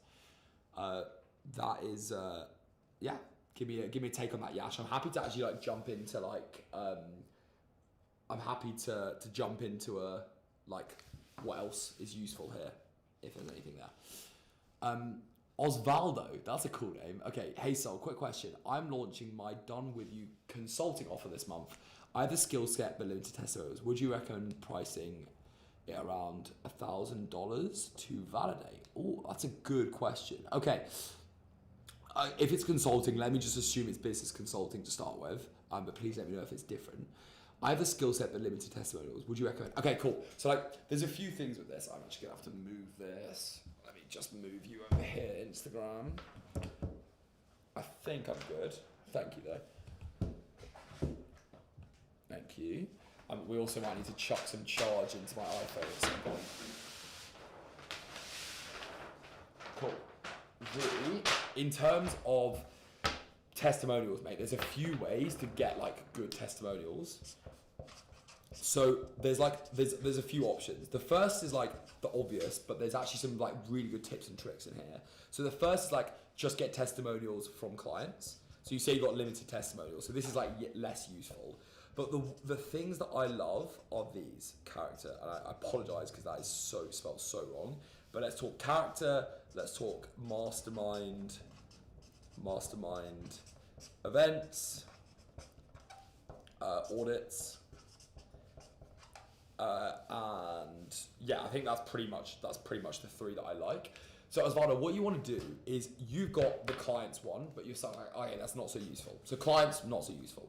What is really useful though, is you can have character testimonials where you have someone who's like, I haven't directly worked with Osvaldo, but what I have done is I've worked with him, or I haven't directly been consulted by Osvaldo, but what I have done is I've actually had someone like, sorry, I lost my train of thought. I haven't directly worked with him in his consulting offer, but what he has done is his character is really good. So I worked with him, I don't know what you did in the past, but maybe you worked with someone on an offer, maybe you used to sell for someone. You just get a testimonial of people being like, yeah, this guy's like a class guy. So that works really nicely. The second, which I did, is I hosted masterminds and events. So as I like said earlier in the video, I had a mastermind where I hosted like 15 people in an event in Bali, and I got every single one of them to do a testimonial. Great for your brand and really, really good to, at the end, get every single person to give you like a mastermind, like this is what happened on my mastermind, and do I like it? That works. So if you see my testimonials channel, I've got 4 or 5 ones that are from masterminds. And the last thing that works really well is like audits. So go and offer free calls to people for an hour. So just go and find someone who has the problem that you have and say to them, look, like I want to actually help with, I actually want to get audited. And then you're like, all right, let me do an hour with you. After an hour, please just film me a quick 1 minute, 2 minute video. And that's how to stack the testimonials. Cool. Hopefully that was useful. Cool. Amanus, let's film a very quick reel with that. I like that kind of framework. Okay. So let's do that. Let's film a reel. So like, I can just keep it like this, just note it down where it is, and then we'll send it over to Hugo. Yeah. Cool. I'm gonna film a quick reel off that as well. I hope you don't mind. One of the problems with starting an online business. One of the problems with starting an online business is you don't have enough testimonials.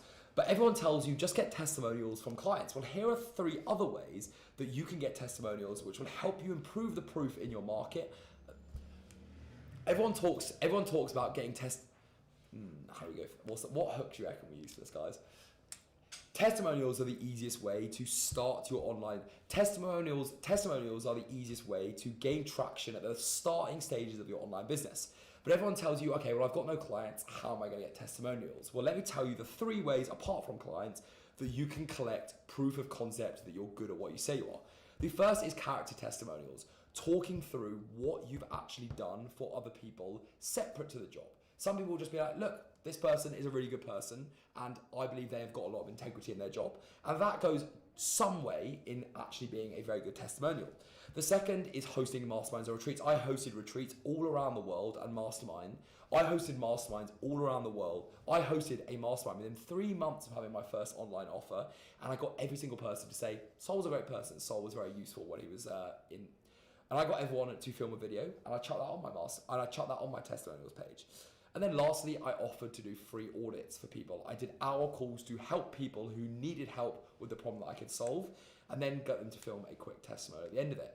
And then out of nowhere, you can have 10 to 15 testimonials of people telling you how good you are at the thing that you help people with, and that is going to help you bring on clients, which will then help you sign more clients in the first place.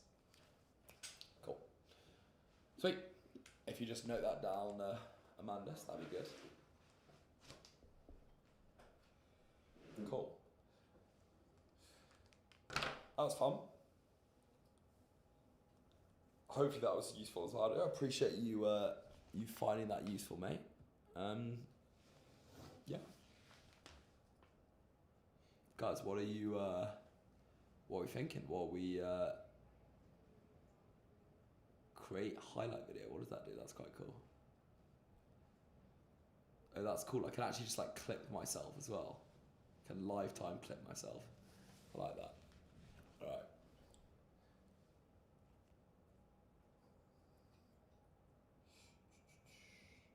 Currently planning the trip to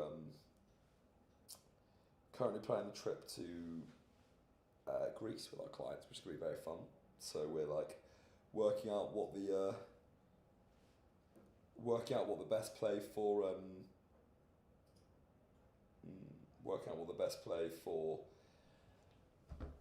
villas is. Amandus is coming over to me with in Greece, which is going to be fun.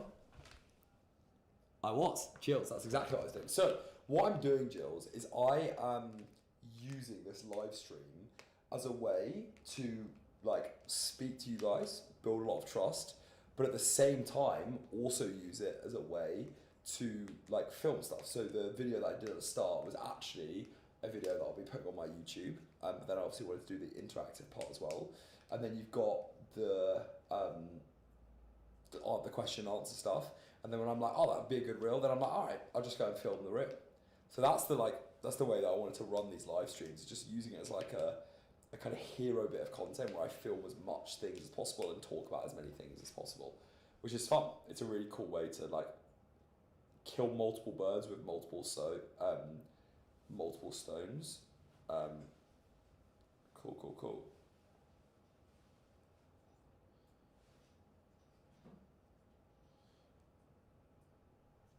Yeah, so that's the plan. That's why I'm recording reels while I'm in this. It's a very, very, very, very good way to get lots of content at once.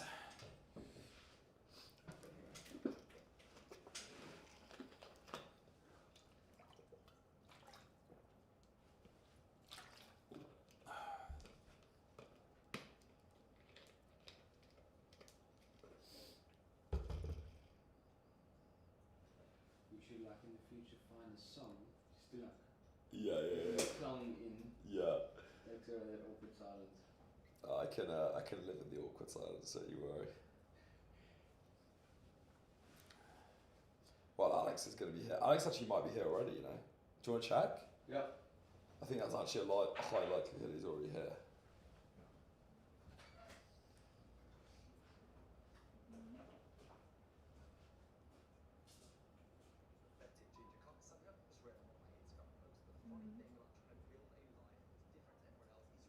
I keep getting all these comments on my Instagram from like random people who are like copying the same spam thing. I don't know if you guys have ever had that before. It's so annoying. No luck? No, Alex. Let me text him. I'm sure he's close. He's young on his phone.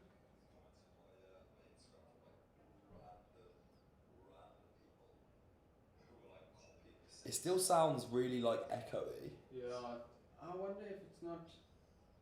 It's this like, it's a flat ceiling. Yeah. The only other way is to put a lapel, but we don't want to. Put it at what? A lapel. So basically, what we had when we were filming outside. I mean, we could do that.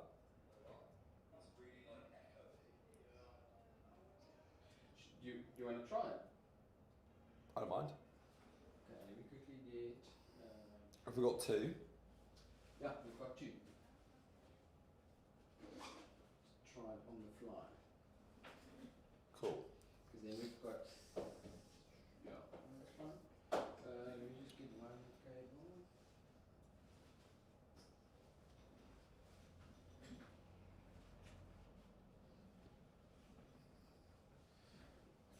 Cool.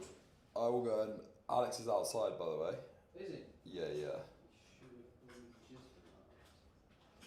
Take time. Shall I go fetch him quick? Yeah, why don't you go fetch him? That'd be cool.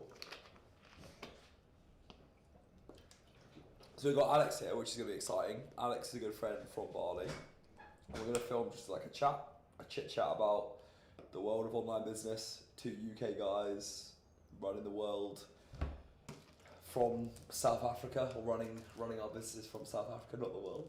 and yeah, we're going to talk through that. Chat some shit about online business. There he is. There he is. Here. Yeah, come to my live stream. It looks so sus. Cozy. Good to see you, buddy.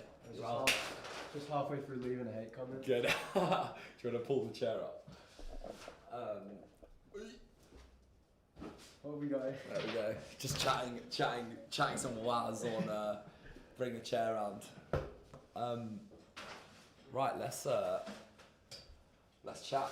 It's nice and cozy in here. We're upgrading. We're actually upgrading office in 2 weeks' time. Oh Jesus Christ! How are you, mate? I'm good, bro. I'm very good. Oh my God. Keeping well. We're just. Are these both your cameras? No, I don't have this one. I was gonna say. This is Amanda's. So you can put that one on. Sick, Let's buddy. add Thank you very this much. one. So put that on the inside of your shirt, and then we just This on the inside. yes. And then I'll just magnetically do that. There we go. Easy done. Sweet. Should we move that paper a little bit? So what have you done so far? I'll Is this on get the a stream? call from someone. Let's leave that. I'm not sure I need that. Say again. So have you got the live stream all going already? Yeah, it's been going for 2 hours. Is it live now? Yeah. Oh right. Oh right. We're on right Yeah, now. Hello. We're on. Yeah, I actually said to you then I was leaving a hate comment and everything. I was like, why have you blurred my name out? You know that video you just Why posted? have you blurred my name You out? fuck off, you sections, you cunt. So, just let them know it's me, bro. No need to hide it. Disco ball, this is a setup, bro. It's nice, eh? How are the parents? Oh, bro, it's good. Yeah. I mean, I'll be honest, I haven't done much with them since they've got here. I went out for dinner the first night. Oh, it's so good. Really? place by Sea Point. I remember I went to, one of my boys was here, and he left. He was like, we need to go to this place. I was like, oh, I'm going to try this other place instead. Yeah. We went there, bro. It was an Italian, but just so good. Really? in Is it next to everything. Jared's? It's called Dolce Vita. Yes. It opened like yes. 2 I've not months been. ago. Bro, oh my God. It was like, we got chicken carbonara, and normally, like, I'm thinking, oh, I need to get extra chicken. Yeah. Got this carbonara. No way. Loads of chicken. I got some raw fish crudo, some arancini. My mum got a parmigiana. 2 parmigianas came. Like full bang. I'm there. Bro, it was actually not even, I don't know, I think it was like, brand. yeah, I can't remember. But like, yeah, so good. Yeah. So good. I'm there. And then I'm going for dinner tonight at some Greek gaff, just because like. Are you just like, are you chilling with them in the? Yeah, in the so like evening? they're gonna go do some Boulders Bay tour tomorrow, you know, like the penguins and the Nice. beaches. But like tomorrow's like I'm gonna film all this content, and then Friday, Saturday, going vineyard Saturday. Yeah. It's like the weekends I'll be doing stuff with them. Yeah. End of next week I'm going safari. Yeah. It's like they're just here vibing, and then like dinners and whatnot, lunches, breakfast, and then on the weekends I'll go do like some exploring. That's the dream though. We're gonna go do, so where we are in Sea Point is like the paragliders come right over our Sick. flat, Yeah. and they land like, we've got a big building in front of us, but they land like literally in line with where our balcony is. So in the morning, like 7:30, drinking your coffee, and everyone's just like flying through. It's so wholesome, bro. Bam, bam, Yeah, bam. so wholesome. At first, I was like, after that Dubai shit, I was like, It's coming. don't know, but yeah, it's so nice. We're gonna go do that. I've got a clip already ready, like filming them, being like, I want to do that, and then get the GoPro. That's like, so good. flying Have you down. done it? You're gonna do it. You should Oh do yeah, it. we're gonna do it. It's actually so fun as well. Yeah. I've done it. It is good. I need to do more things. Doesn't beat the helicopter though. I think I want to. Oh do no, have you done the helicopter? No. Yeah, helicopter was good. Worth it? Yeah. Yeah. I mean, like at the time, we're back like, yeah, it's nice. Yeah. But like going up there, I think we did a 15-minute one, and that was kind of you kind of in and out sort of thing. Yeah. But then if it's like you do like 30 minutes, it's rough. I remember, but like After 30 minutes, it's like 600 quid or something. I was like, I don't want it that bad. I also like. I think after 15 minutes, you're like, okay, I could have done maybe like 2 minutes more, but you're not doing it. Yeah, that's what I was saying. extra. Like they were saying, boys, you've got to do. Like Lewis, was like, bro, I want to do 30 minutes. Like, you can pay for it. Yeah. I'll be hopping out halfway through. There's no way. Give Just me take a- your half price, lad. Thank you very much. I'll pay half my bit and fucking I love it. parachute out. I love that. I think it's hard like to work out when you're traveling because I was the same in Bali. Like I just did fuck all. I literally just stayed in Canggu, went to the gym, worked. I kind of need that though Yeah. now. Like that's why I'm going back. That's what I mean. That's why I'm going back. It's what I mean. It's like it's Bali's so good. perfect for like locking in, doing work, going to the gym, going for dinners, going for coffees in the morning, Yeah. playing paddle, and then waking, like going back to bed, but just having a great fucking day, doing bare minimum, because everything's just so good of the minimum there. Yeah. Like that, Bali is the best place for the minimums. If that makes sense. Absolutely. Does that make sense? It's like your routine. You're just like your unexciting life. If I was to do the exact same thing in Bali, but do it in London or England, I'd be like, this sucks. I hate this so much. That's just be grim. But I literally will work like 12 hours a day there. But then because my day will be split up by paddle, I'll go for coffee, I'll go for a walk. Yeah. And it's like in a rice field or it's like a nice place. And I'll go for dinner, which is cheap as fuck with friends. And then I'll go to bed. It's like, oh yeah. Yeah. Like, Life's so good. And I've That's worked why, 12 hours. Yeah. Whereas at the moment, I'll be honest, like when we was in that, I don't know if any of you watched my content, we was in a place called the Sweatshop. It's not actually a sweatshop, but my God, it felt like Really? one. Probably the same size as this guy. Really? As in, like, I could flat. And you're probably paying like stupid money for it as not well. Stupid. But a But lot, like, yeah. I mean, fucking more than Bali. Yeah. Way more than Bali. Yeah. But like for London and everywhere else, probably average prices. But yeah. And then Lewis left early. Yeah. And I was like, Yeah. So then it was just like paying. It made a lot more space, but bro, it was not the one. Yeah. Like, I'm looking at a place in Bali now, and it's.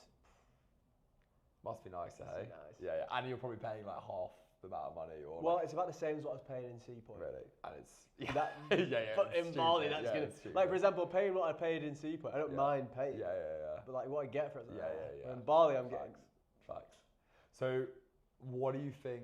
Well, actually, introduce give context for anyone who Okay. hasn't watched you. Oh yeah, I forget when we're recording. Yeah, bro. so do I. I've got a mic on. Yeah, and yeah, shit. you're good. For anyone watching, right, me and Sol will probably just forget you're there. We'll try our best. That's but when the plan. we get going, it's kind of a 4 dangerous. hours conversation. Amanda, you need to make sure that we stop at like 5 to. Oh yeah, am I able to get a walk before we start? We can just chat shite. Before we get like, into it, 'cause Yeah. I'm like, Amanda, would you mind just I'm going to on, like- fill up one of the bottles? I'm on like green piss mode. In the kitchen, there's maybe fill up that one. I appreciate you, bro. Mate, awesome. Cool. Just like a few bits, and we can chat. Sorry, go back to the lovely audience to tell me. Oh yeah, what context on me? Who I am? Yeah, give some context. My name's Alex Shaw. Everyone thinks I'm called Alex Ben Shaw, and I was kind of you see, even he didn't know. My name's Alex Shaw, but my Instagram handle is Alex Ben Shaw, and it just sounds way better. It's not actually my middle name, but everyone calls me that, and I'm just kind of running with it because it sounds better.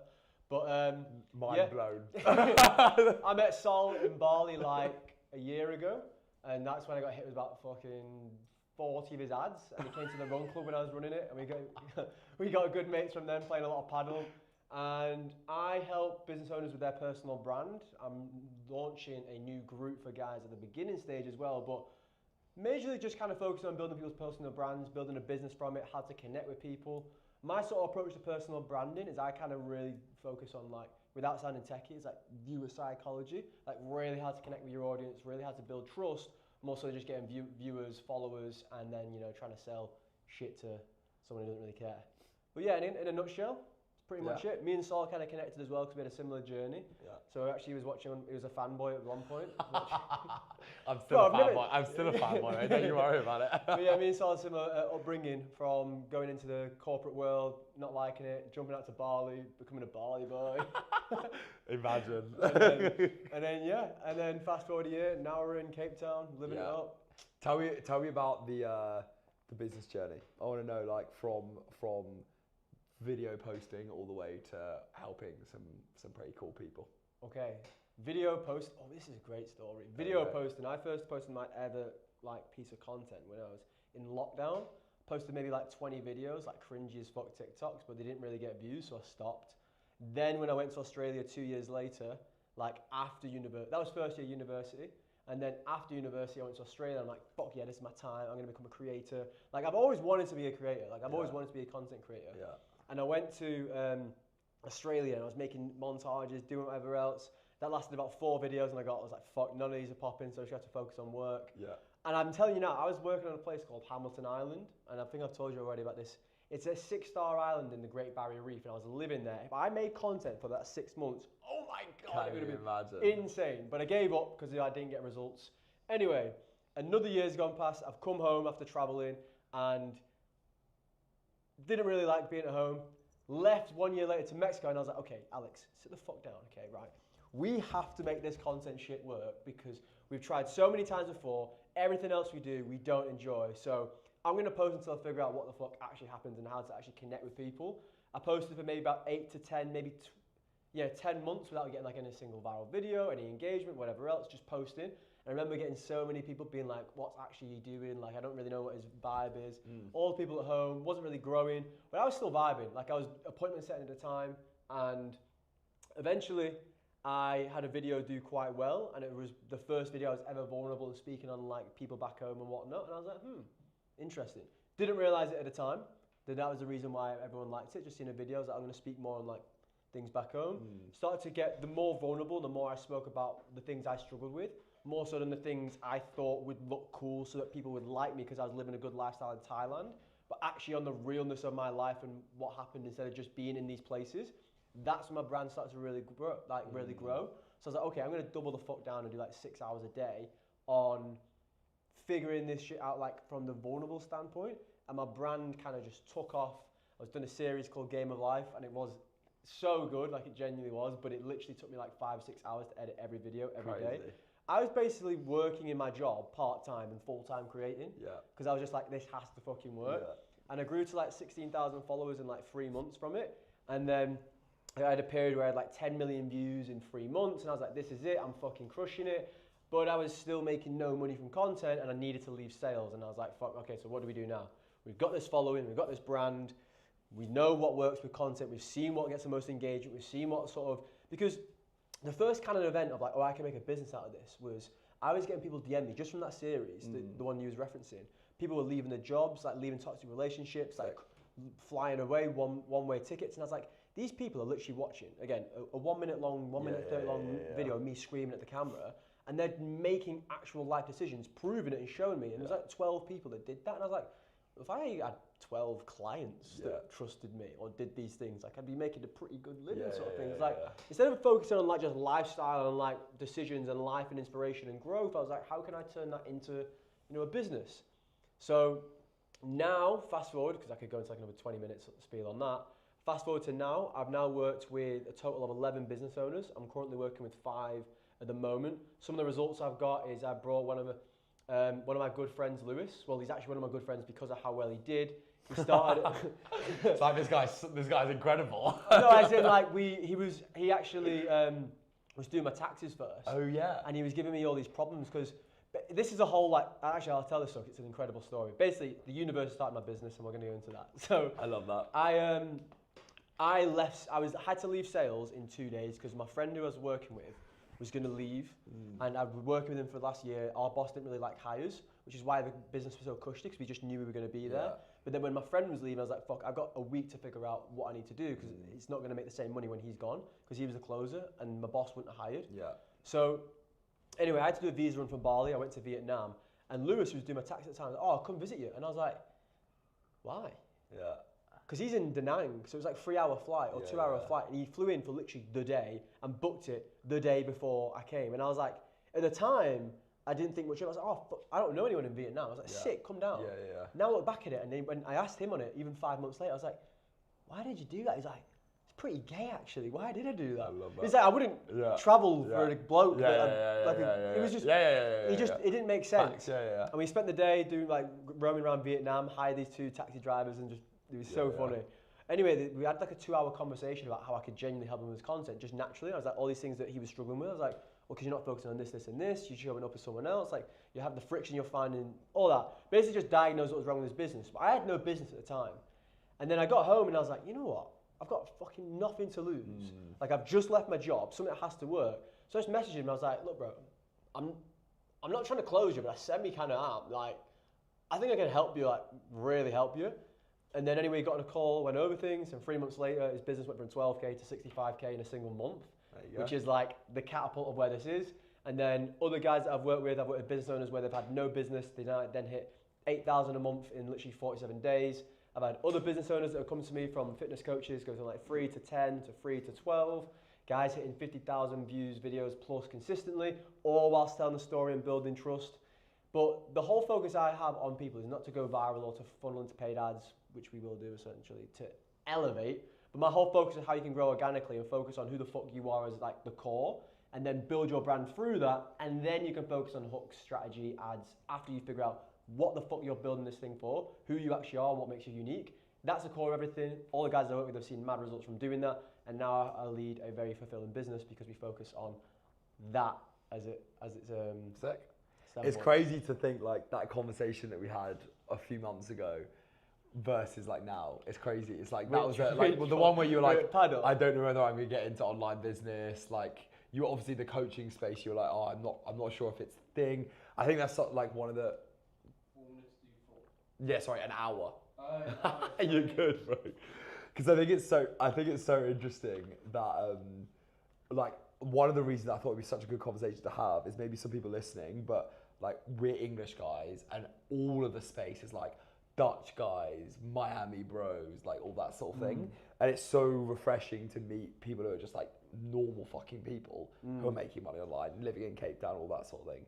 So that's one of my favorite things about like chatting about this. So how do you feel in the space when you're not resonating with all these guys who are just flexing their watches? Well, you see, that's a great point that you mentioned, because when we first spoke, I was like, I don't know if I want to go into the coaching space, I don't know if I build a business like this way, like I kind of just want to be a creator, use a low ticket products. It wasn't the fact that I was scared of helping people and making money, it was because I wanted to oppose so much from these people and these Miami bros and whatever else you just mentioned. I was so against them that I didn't want to become them, and I attached this idea that if I started making money online as a coach or selling like this sort of like line of work, that I would be seen the same way as them. And I was like, the last thing I ever want to do is be seen anywhere like them, which is why I oppose it so much. But you made a good point at the time being like, it's not actually that. You just get so much fulfillment out of helping people. And over time, that is actually how I built my business, is like so much on the anti-guru positioning. Yeah. And what I actually get all my guys to do when they come in is like, instead of telling people, which is what all the gurus do, it's like you actually show them, like stay in level with them. And it's like this few steps ahead positioning instead of being someone who's figured it out and had it all perfect, because so many of us think that we need to be perfect to show and to build trust, which is what all these guys do. They just show the wins, the villas, the lifestyle, the watches, the hills, the bitches. But what we focus on and what we enjoy is so much away from that, which is like, I still built the business the way, like the coaching business, but just completely focusing so hard on opposing them. The thing that I'm so interested by is I think most people start being like, I want to do that. I think most people are genuinely quite good people, and they're like, all right, I want to build a business which is very fun, very, very fulfilling. And then it's like, at what point do people lose the like, I'm going to scale? Because I've met people who are making $1 million or $2 million a month that still have that. So I know it doesn't go, but I also think that there's a lot of people who you and I both know who at some point were like, okay, this is super fulfilling. And then at some point just went, fuck it, I'm just going to go hard on the Lambos. I'm going to get rid of all my fulfillment. I'm going to do that. Just keep marketing. How do you like, firstly, how does that happen? And secondly, how do we not end up like that? We will never end up like that because we're so anchored in the fact we don't want to be that, and our whole businesses are being built off that mind, like of that. Essentially, it's a fear. Yeah. I'm happy to have that fear because it guides me into the decisions I make. Because I'm so scared of becoming that. Every decision I make is like against that. So I believe that will always align me away from there. So I know I will never get to that point. Yeah. Even so, when I said to you, I want to limit myself making certain amounts of money because I believe that because this thing, how do we stop ourselves? Sure. In my mind, I'm like, well, what if I make 50,000 and then I just slowly veer into it? That's why this whole, every time me and Sol meet, we have this one conversation about making money. And like, I put a cap on myself because of these gurus and the going down that route. And the great question Sol asked there about how do you oppose that? In my mind for so long, I was like, well, if I make this much money, I might just fucking get a Lambo. Yeah. I don't think I won't. Yeah, exactly. But there's just this one fear. It's like, well, again, I don't actually have an answer to your first question because I don't know where people lose it. So in my mind, it's like, well, I've not had that level of money. And maybe I don't think that'll ever in a million years happen to me. But maybe these guys didn't even. But that's what's scary. Like, and that's what my fear is I can't make more than 20,000. Imagine just one day you turn around and someone goes, oh, like fucking Sol and Alex, they're those gurus who have just like that's the actual fear. I think it's impossible to do something at scale and not have like complaints. One of my biggest fears was, I tell you a really good story. So one of my clients and also a really good friend of mine, a guy called Harry, has a long COVID offer. He had long COVID and like suffered from it. Yeah, like so he helps people get over long COVID, which is crazy, right? Okay. And he even, remember we're live by the way. Yeah, no, so he helps people get over long COVID, and it's genuinely like it has crazy impacts. Wait, like, what's long COVID? So long COVID is where you have, like, I'm gonna do it wrong. You basically get like nervous system damage, and you're. It's like it's different to COVID. Yeah. So you get it, okay. And then you get this like. This trauma response to it. Okay. It's effectively like PTSD. You get PTSD. So it's like a right. Yeah, got it. So like, I'm assuming when I heard long COVID, I didn't distinguish the difference between just like normal COVID. Which is one of the problems that he has, right? Because there's so much like stigma around it and stereotypes. That's probably why I was exactly right. Yeah, exactly. So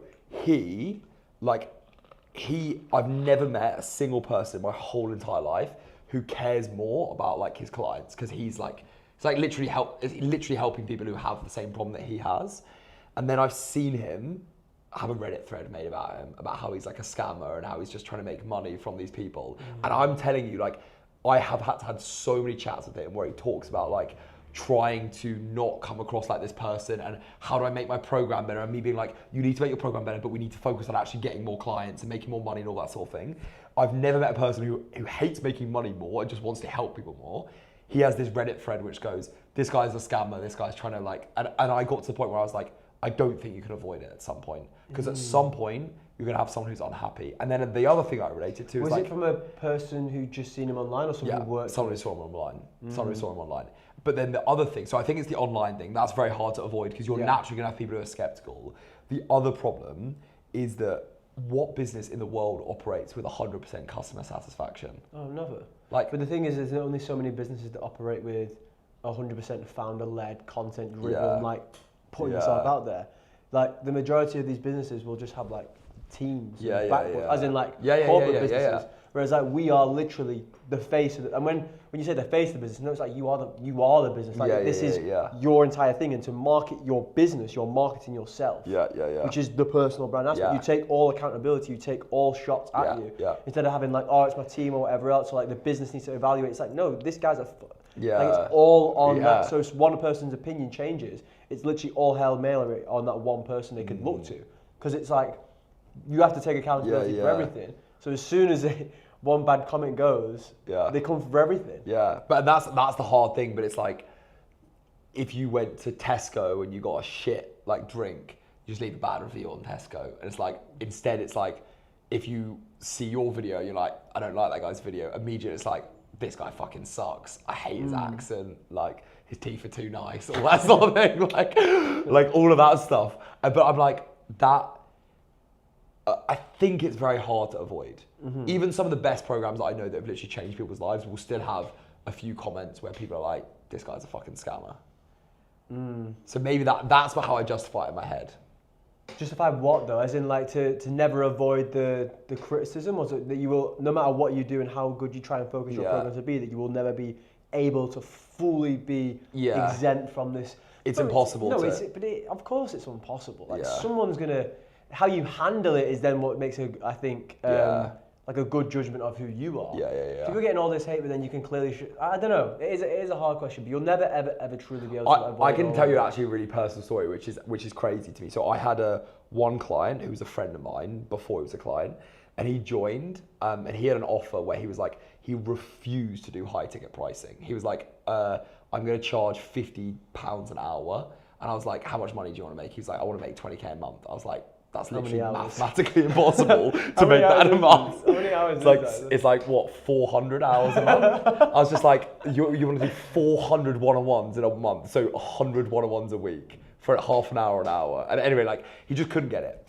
And he then after 3 months said to me like, look, Sol, like I want a refund. Like I don't think this program's gonna work for me. And I was like, are you saying that you still want to make 20K a month? And I was like, yes. I delivered him 3.5 months out of 4 months of the program. He was like, I want a refund. I was like, no. Like, you've worked with me for 3.5 months, and right at the end, you want a refund. Now I probably would give a refund because of the like, I think it's just easier on my headspace. But then I like met someone the other day, and they were like, oh yeah, this guy's been going around saying like, I'm a scammer. And I was like, scammer because of what? Like I pointed out that like your logic doesn't make any sense, and that also made me realize like sometimes you just can't control people. You just can't control people being. Was that one of your first guys you did get on? Right at the start. Because one thing that I also learned from the few guys that I've worked with is like I started bringing on a lot of stuff, and the guys were great. But I started doing loads more work than I wanted to, and like I didn't manage expectations. One thing I'm really trying to focus on in my content now is making it like it's not something I've been able to do as much because I've not been as active with content, but now that I've had this time to think whilst I've been busy with the work that I've created for myself, it's like I want to be so hyper specific in what I say in my content to attract the right people, so that when someone comes in and I'm like, you're gonna have to do what I say, otherwise you're not gonna get the result, and if you don't do what I say, then the result is not gonna come. Which is crazy that there's this misunderstanding of that. Like you don't imagine thinking you buy a gym membership and you're suddenly gonna have a 6-pack. It's like you gotta fucking go to the gym. Like you don't just get a 6-pack. So yeah, it is frustrating. Have you found like the first, you say 11 clients, right? Like how have you found making sure that they obviously like you and I both know you get good results and you're good at what you do. Have you found like translating what you know to other people? I'll be completely honest. When I'm in a position like this and we're running back and forth, it's easy. What I have found a little bit of difficulty with, it's what I'm trying so hard to do now, and this positioning and what I get all my clients to do. Getting it for my clients is easy. because I look at it from their perspective, right? I look at it logically instead of emotionally. So like when I want to get across all my knowledge without sounding salesy, I know how I sound, so it's like, this doesn't sound like me. Whereas when I tell my clients, it's like, no, just fucking say this, be like this, position it that way. Now, the problem I have is trying to get people across to truly approach content in a different way, because they've all been doing it for so long in a certain way. Like, well, this guy's this guy's successful. Like, I want to be like this guy. And like a lot of what guys come to me with is their favorite creators who've had personal brands like 6, 7, 8 years. They try and copy what they do. Like someone who say, for example, an example I always like to make is like with Hormozy. If you try and copy a Hormozy video, it's like a 25-second clip of him speaking on business. Like, it's going to get viewed because it's Hormozy, you know his face, he's built that credibility. But if you try and give the same business tips with no authority in there, it's like, well, why is this not working for me? You've got to do things to actually buy someone into you first before you can deliver that. And a lot of people just be like, well, I'm delivering my service, like people can see the results I'm getting, like why are people not buying from me? And a big thing that I try and teach within my content and trying to demonstrate it is that your first thing you need to do is connect with a person first to actually allow them to trust you. So when you deliver the value, when you show yourself as an authority, when you show your expertise, they are more likely to listen than just feel like they're sold to. And then when you shove a client result down their neck, they don't feel, again, oh, this guy's trying to sell me. It's like, oh, this guy's actually solving problems. They view it in a completely different way because you've already bought the trust from connecting with them. But when I see so many people that come to me and they don't focus on anything other than just like value, tips, hacks, tactics, look at my results, blah, blah, blah, blah, clients. And then they're like, well, why is no one coming to me? I'm just look at all these mad results I'm getting. Why can't I grow? It's like, well, just be a fucking human. You're not a business. Like, my whole approach is like, everything you do is combined. Like, you are a human, you're also a business owner. So show both at the same time. And if you don't do that, if you just show yourself just as a human, let's say, and just trying to connect, then you won't sell anything. And then also at the same time, you might get people on board who do believe in you, but to get a wider audience believing in you, you have to do both. If you miss either one, then you limit yourself either side. That's probably the biggest thing that I teach straight away from it. Is like, you need to, everything you want to get across, everything who you are needs to show within content. The reason why we get along is like, if we're on camera or if we're not, we don't even know the camera. I know the camera's there, so I'm pointing to it. But like, the way we are off camera is the exact same way we are on camera. Absolutely. And like, that's the whole approach. And so many people kind of struggle with, they try and be someone they're not on camera. And I did this for a long time as well, because they think that that's what's going to sell, that's what's going to get authority, that's what's going to get people bought into them, instead of just being who they actually are. And it creates this disconnect, and then there's all this little funny... How do you get people to be more like themselves on camera, or how, like, just basically be more authentic? A lot of the stuff I do for like Done For You clients is scripted, but one thing that I've actually found in my program that I've started to do is, if they aren't natural on camera, then the first videos I will do is all unscripted. It's like, this is what you got to speak about. This is the flow. Do it. And they're like, I'm not good on camera. I'm like, good. You're going to have to get good on camera before, because when I script reels to people, I will always script them in a spoken manner. I will write how I speak, not write how you write. So then when you are writing off a script and you know it, you can still speak conversationally. So it doesn't feel like a script. Yet at the same time, if someone's not good on camera, no matter what you write for them, they'll always speak like it's staged. So the main thing, and I didn't do this for a while, and it did. It did limit results for a while, because I was like, I'm giving someone a script, and then it just wouldn't come across natural. I'm like, why are you not natural? And I'm like, okay, let me take a step back. How can we do this? And it's like, people need to get used to just being themselves on camera, with it on here or not. Like, even if I'm pointing to it or not, I'm still speaking the exact same way.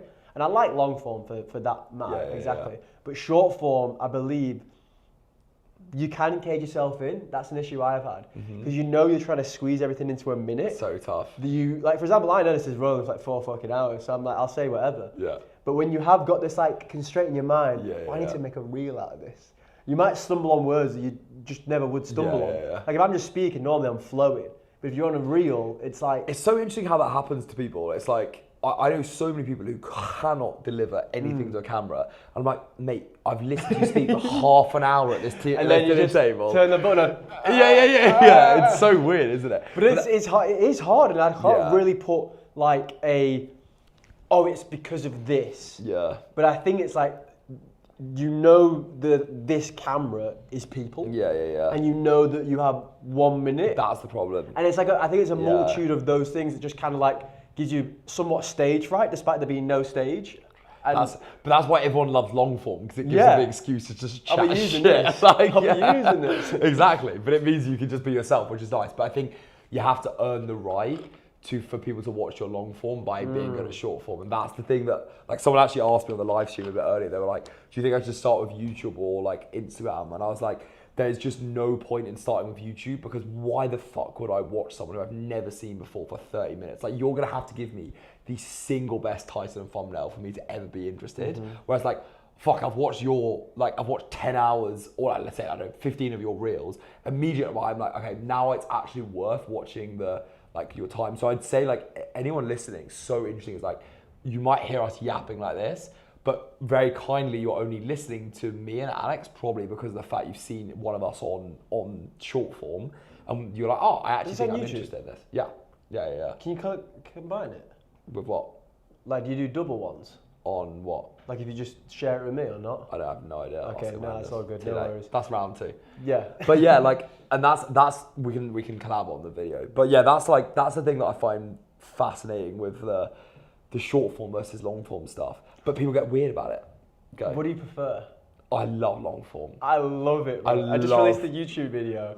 I went to a guy and he was like, we're going to get this to 10 minutes, and if at worst we're going to do 15. I was like, yeah, calm. The video came out at 24 minutes and he like cut so much, and I was like, shit. But it's just like when you're speaking, you get, like, for example, this somewhat made up stage fright that we mentioned. Once you get past like minute 1 or 2 and you're just rambling, you're like, oh, I'm in flow state. Yeah, and it's you just forget. normal. And that's what, and then you get passionate speaking on things you actually care about, like we are now.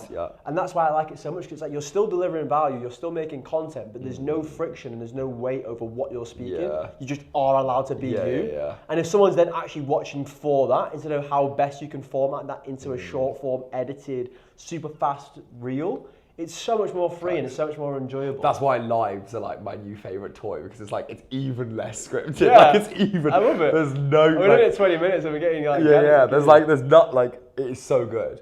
But then I think you end up getting to a point where, like, for example, I look at my retention graphs on YouTube now and I'm like, oh, like, no one enjoyed me rambling on that subject. Like, I was in free flow state, and you just see like cliff. It's like, fuck. So how was that one? Is it like starting off really high and then people are like, oh, this guy's gonna talk for 4 hours?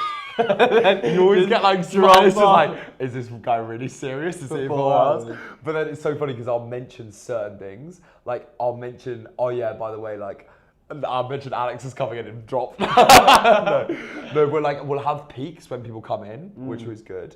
But it's crazy because the last live stream I did last week, and this is why I say to anyone, like, it's the best thing ever, is I had 225 people watch the whole thing, 4 hours, and the average watch time was like 50, I think it was 10 minutes or 8 minutes, between 10 and 8 minutes, which is like, if you think about capturing 220 people for 10 or 8 minutes, it sounds like it's nothing. No, bro, but it's like crazy amount of if trust built. I get 200 views on a YouTube video, I'm like, sick. Yeah. If I get 5,000 views on Instagram reel, I'm like, oh. Yeah. But also 200 views on a YouTube video. It's insane. If you're getting 200 views on a YouTube video, which is like, let's say it's like 20 minutes long, the average watch time will be like 1 minute, 2 minutes, which is interesting. Got you. So you're basing it off like the time you had.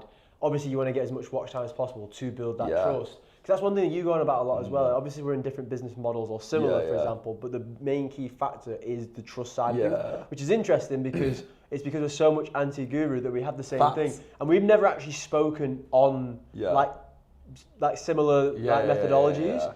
But it's like, because we're so against that, it's probably what positions us so much up for. Just fucking, please, I'm real.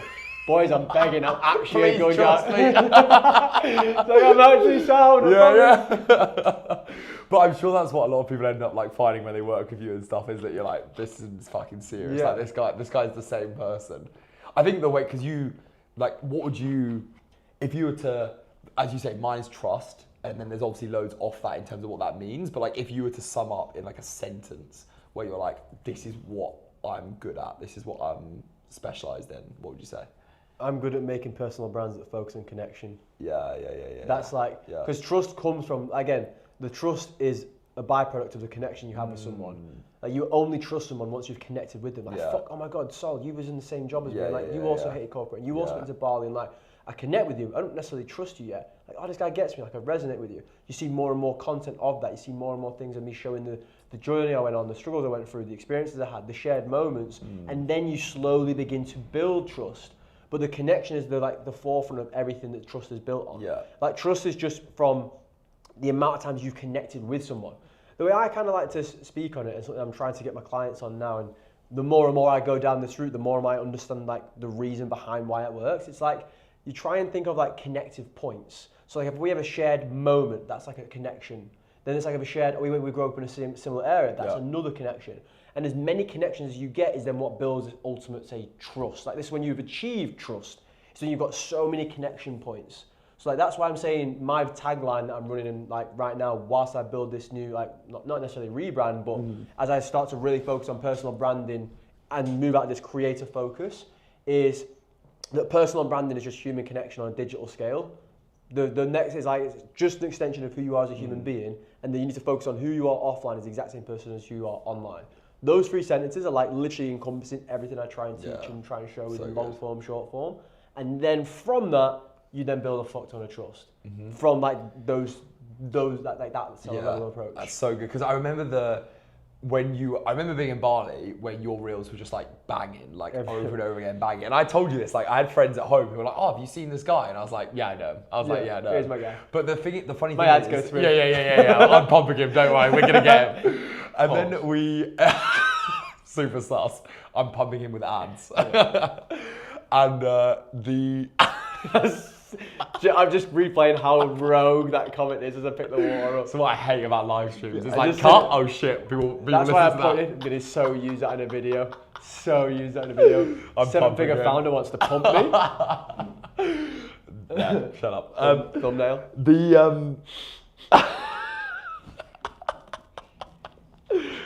You got body laughing. I hate lives. I love I lives. take it back. There's too much authenticity. Go in on, you lives. were saying about What was I saying? You I was saying- complimenting you about about- pumping you. That's all I was doing. Yeah. But after I pumped you, I then remember saying that I remember saying to my friend that there's so many people who've built these big audiences and say they have the 10 million views. Like you say, you were getting 10 million views, but like the difference in that view that you had versus other people was incredible. For example, you can see that in being like people recognizing you around Bali, people like my friends saying the same thing. And one of my friends, Jamie, had the same thing. Jamie Robbins, he had that like 2 million view YouTube video. And he said... YouTube video? YouTube video. Shit. YouTube video. Like, imagine. Was he got a big channel? No, Or was it an outlier? Third video posted. You're joking. Third video What was it on? posted. Just out of context. His story, he's built a very successful... 2 mil. Bro, it's like that itself is worth $1 million. Factually, there's no You way. pay good money you for would? that. Yeah. 2 million. 2 million. And he said, similar to what you had, which is like, you can get a YouTube a bit different, but you can get 2 million views on like Instagram, whatever. But the fact that you then had people recognizing you, Jamie is now like a micro celebrity in the online business world. Like everyone knows who he is. And it's like, the difference in the view, and that's all because of the fact that you have those touch points, those connection points. Whereas like you go and make a video about fucking, I don't know, like a meme or something, you can get loads of views, but no one is interested in it. And the amount of people that I see that focus all their time and effort on just being like, views.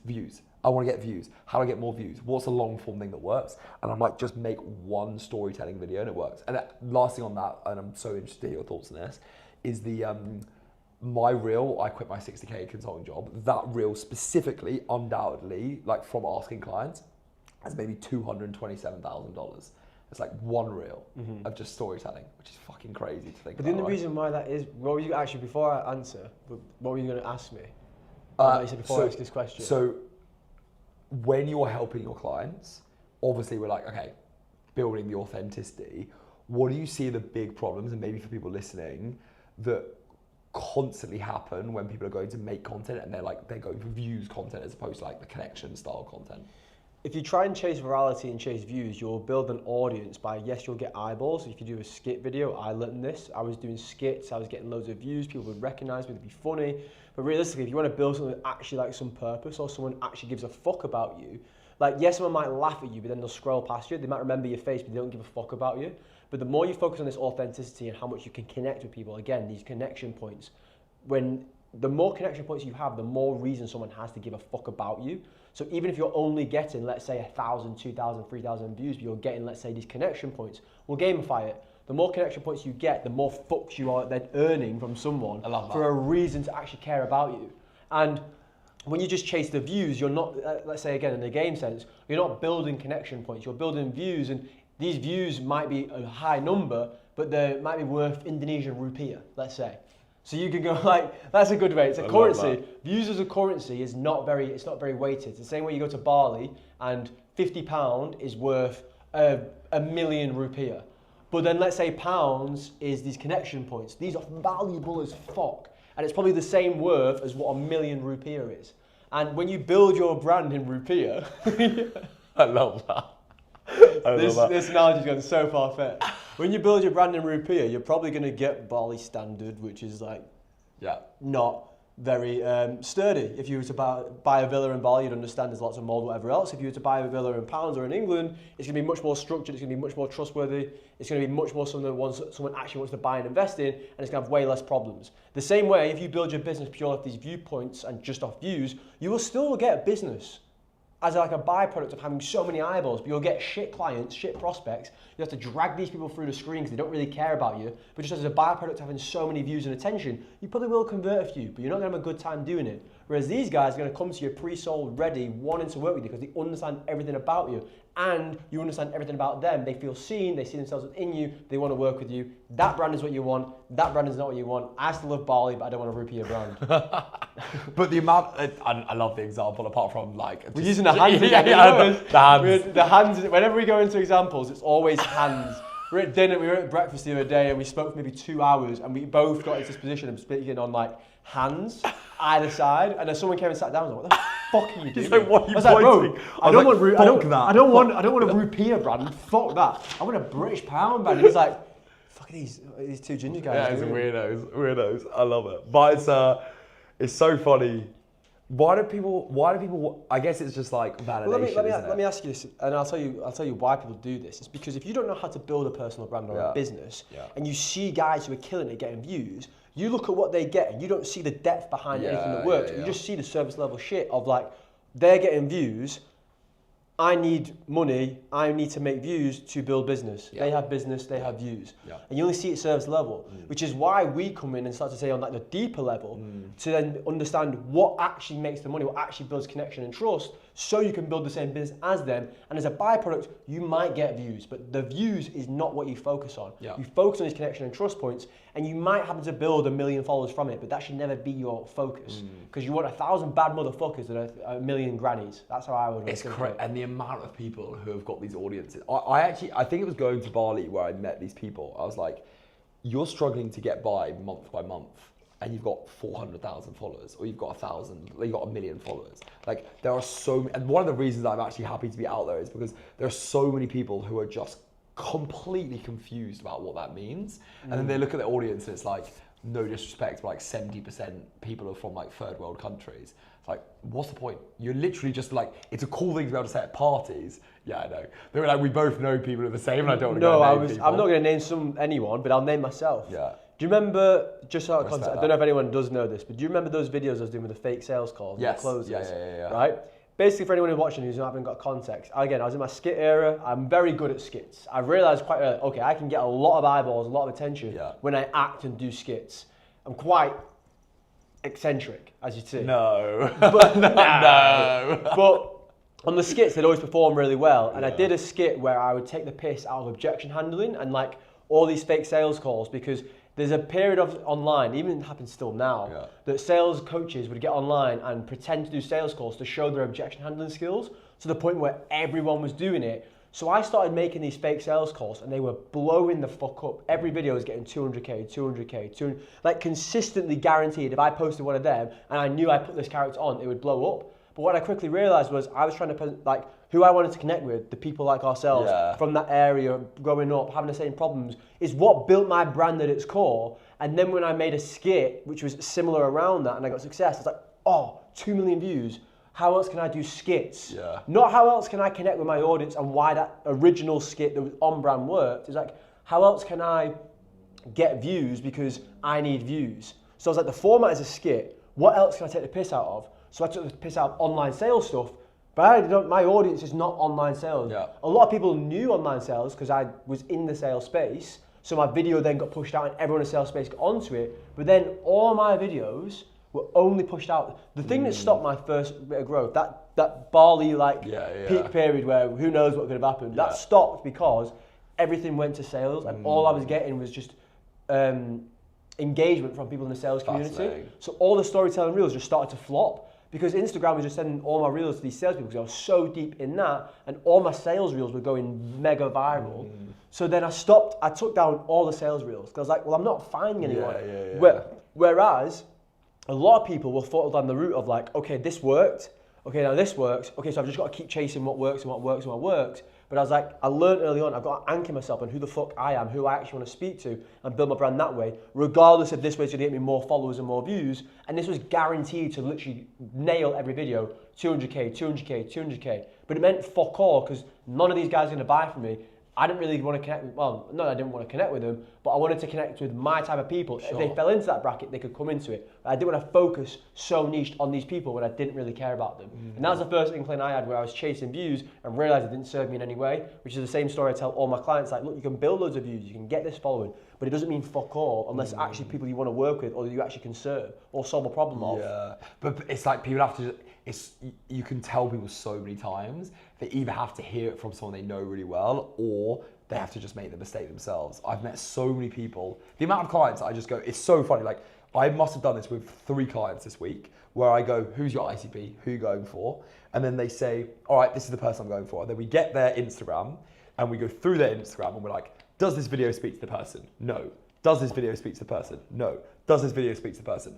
So how are you expecting to get that person in your audience and interested? Because every time you make a video that is separate to that person, you immediately just put off the person you're trying to bring in. And it's like recently we must have 3 or 4 people have just done 10K weeks because of the fact they just speak to their audience. And it feels like I'm cheating telling people that advice. I'm like, it's so obvious, but until you realize that views don't connect to money, you chase the views. And then when you realize, when you first get that message of someone being like, this resonates with me so much, and you're like, this is the person I want to sell to, you then go, oh my God, I need to stop looking at views and I just need to make this style of content. It's like this unlock that then you become a business owner as opposed to like an influencer. Yeah, and there's a video I actually watched and it's similar to that. It's like every creator goes through that stage where they try and oppose everything they see online and stay in their own lane, but then they somewhat just consume the algorithm so much they don't realize they're changing their behaviors to know to what goes viral. So then they start chasing virality and then they get this wake-up call where they're like, holy fucking shit, what am I doing? Which is the chasing views. Then you sort of mature and you get to the position where we are, I'd say, as a somewhat of a mature position where you're like, I've made all the fuck ups, I've done all the wrong turns, I know what's not to do, this is what I'll focus on. But I feel everyone has to go through that themselves or have someone tell them, because naturally you're going to go down this route of seeing that, well, views is working, engagement's working, and we all have mad fuck dopamine. Like if you get views, I'm not gonna lie, it's pretty fun. Even right now, I'm not gonna lie, if I did a video that even got 30K, because I don't focus on views, if I get a video doing 30K, Sure. Yeah. So no matter what happens, you're always going to feel good. It's recognition, it's a sign, it's a number that's high that you're doing well. Sure. But it doesn't translate to making money if it's just like that itself, which is the hard thing to do when you've not made money yet, because you think, oh, this is the step to then start making money. And then you go down this route and it makes it even harder to actually. Well, that's the make crazy money. thing about it. It's like you can dig yourself into a prison. You can get you into a hole. And I've spoken to, there's a mutual friend of ours who like we've chatted to a few times, just hit 10,000 followers on Instagram. We had dinner with them, me, you and them. And we had dinner with them and they were like, oh, I've just hit 10,000 followers. And the content is like no storytelling, no connection content, 75% Indian audience. And I'm like, I promise you, you should not celebrate that. But I can't tell them because they were so happy they hit 10,000 followers. And I was sitting there, and I'm sure if you were like there when they were talking about it. I'm trying to figure out who it is. And we had dinner in Camps Bay together, me, you and them. Yes. And yes. And I was just sitting there like 75% Indian. Yeah. I was like, I want to be happy for you, but you don't understand what that is. What you've like done, which is I would start a new Instagram at that point, or at least you've got a massive uphill battle in order to get out of that. And it's so hard to be happy for someone when they're so happy and you're like, no, This is a messed it question, up. and someone actually asked me this in one of my clients recently. Just started and we just posted. Now, what would you say if someone wanted to post like from their personal, and then this, because I have an answer for this, but I just want to hear your opinion on this, and it's what I tell back and forth, is if someone comes to you and they've got a personal account, and like say for example we're in South Africa, and all the road is South Africa, they don't want to sell to South Africans, would you start a new account? Because I say with a personal brand, it's obviously you want it to be attached to you, but at the same time you don't want to hit South Africans. So like, what do? Do you go and start a fresh account from like zero when you already have 2,500 followers, which is in just, again, you don't need followers, but it's already some level of social proof and credibility, an easy transition if you've never posted content before, to start posting content and build your name for it. But you already have like South African friends and family, or do you tell them to start from scratch? Because that account as well, bear in mind, when he posts videos, he gets views and they do and they go out and they get engagement. But at the start, it's not necessarily his ideal audience because he's just starting off. But at the same time, if you start on a fresh account, you would have to fight an uphill battle from starting from scratch. It's so hard. Like, it's hard, isn't it? There's so many nuance to the situation. Exactly. The first thing that I would say is, like, I had a client who was from Turkey, and she had 50,000 YouTube subscribers, all Turkish. Sells like a 5k offer, which is a lot for Turkey, 5k euros. And she was like, I need to start a new account, And I was like, I promise you, you've got a limiting belief about the fact that people will be able to afford your program. Did $34,000 last month. So it's like, firstly, before we caveat that, like with my offer brain, I'm like, I would actually challenge him and say, I reckon there's some people in South Africa who would be able to buy his program. So when he came to me and he said, we need to, like, it was in like third again, I'm not going to name him, but third post in, I was like, we need to boost the US. I was like, bro, we're literally 3 posts in. You've had a couple of videos that hit 7, 8K within like 3 videos. Like, I'll be honest, if I started off, my thought process was I need to do 100 videos, eat shit, figure out what works, iterate, and then go from it. I'm telling you exactly what to post from this. And it was interesting though, because I obviously see his reason, I see his concern of like, well, bro, I don't want to hit South Africans, I want to hit US.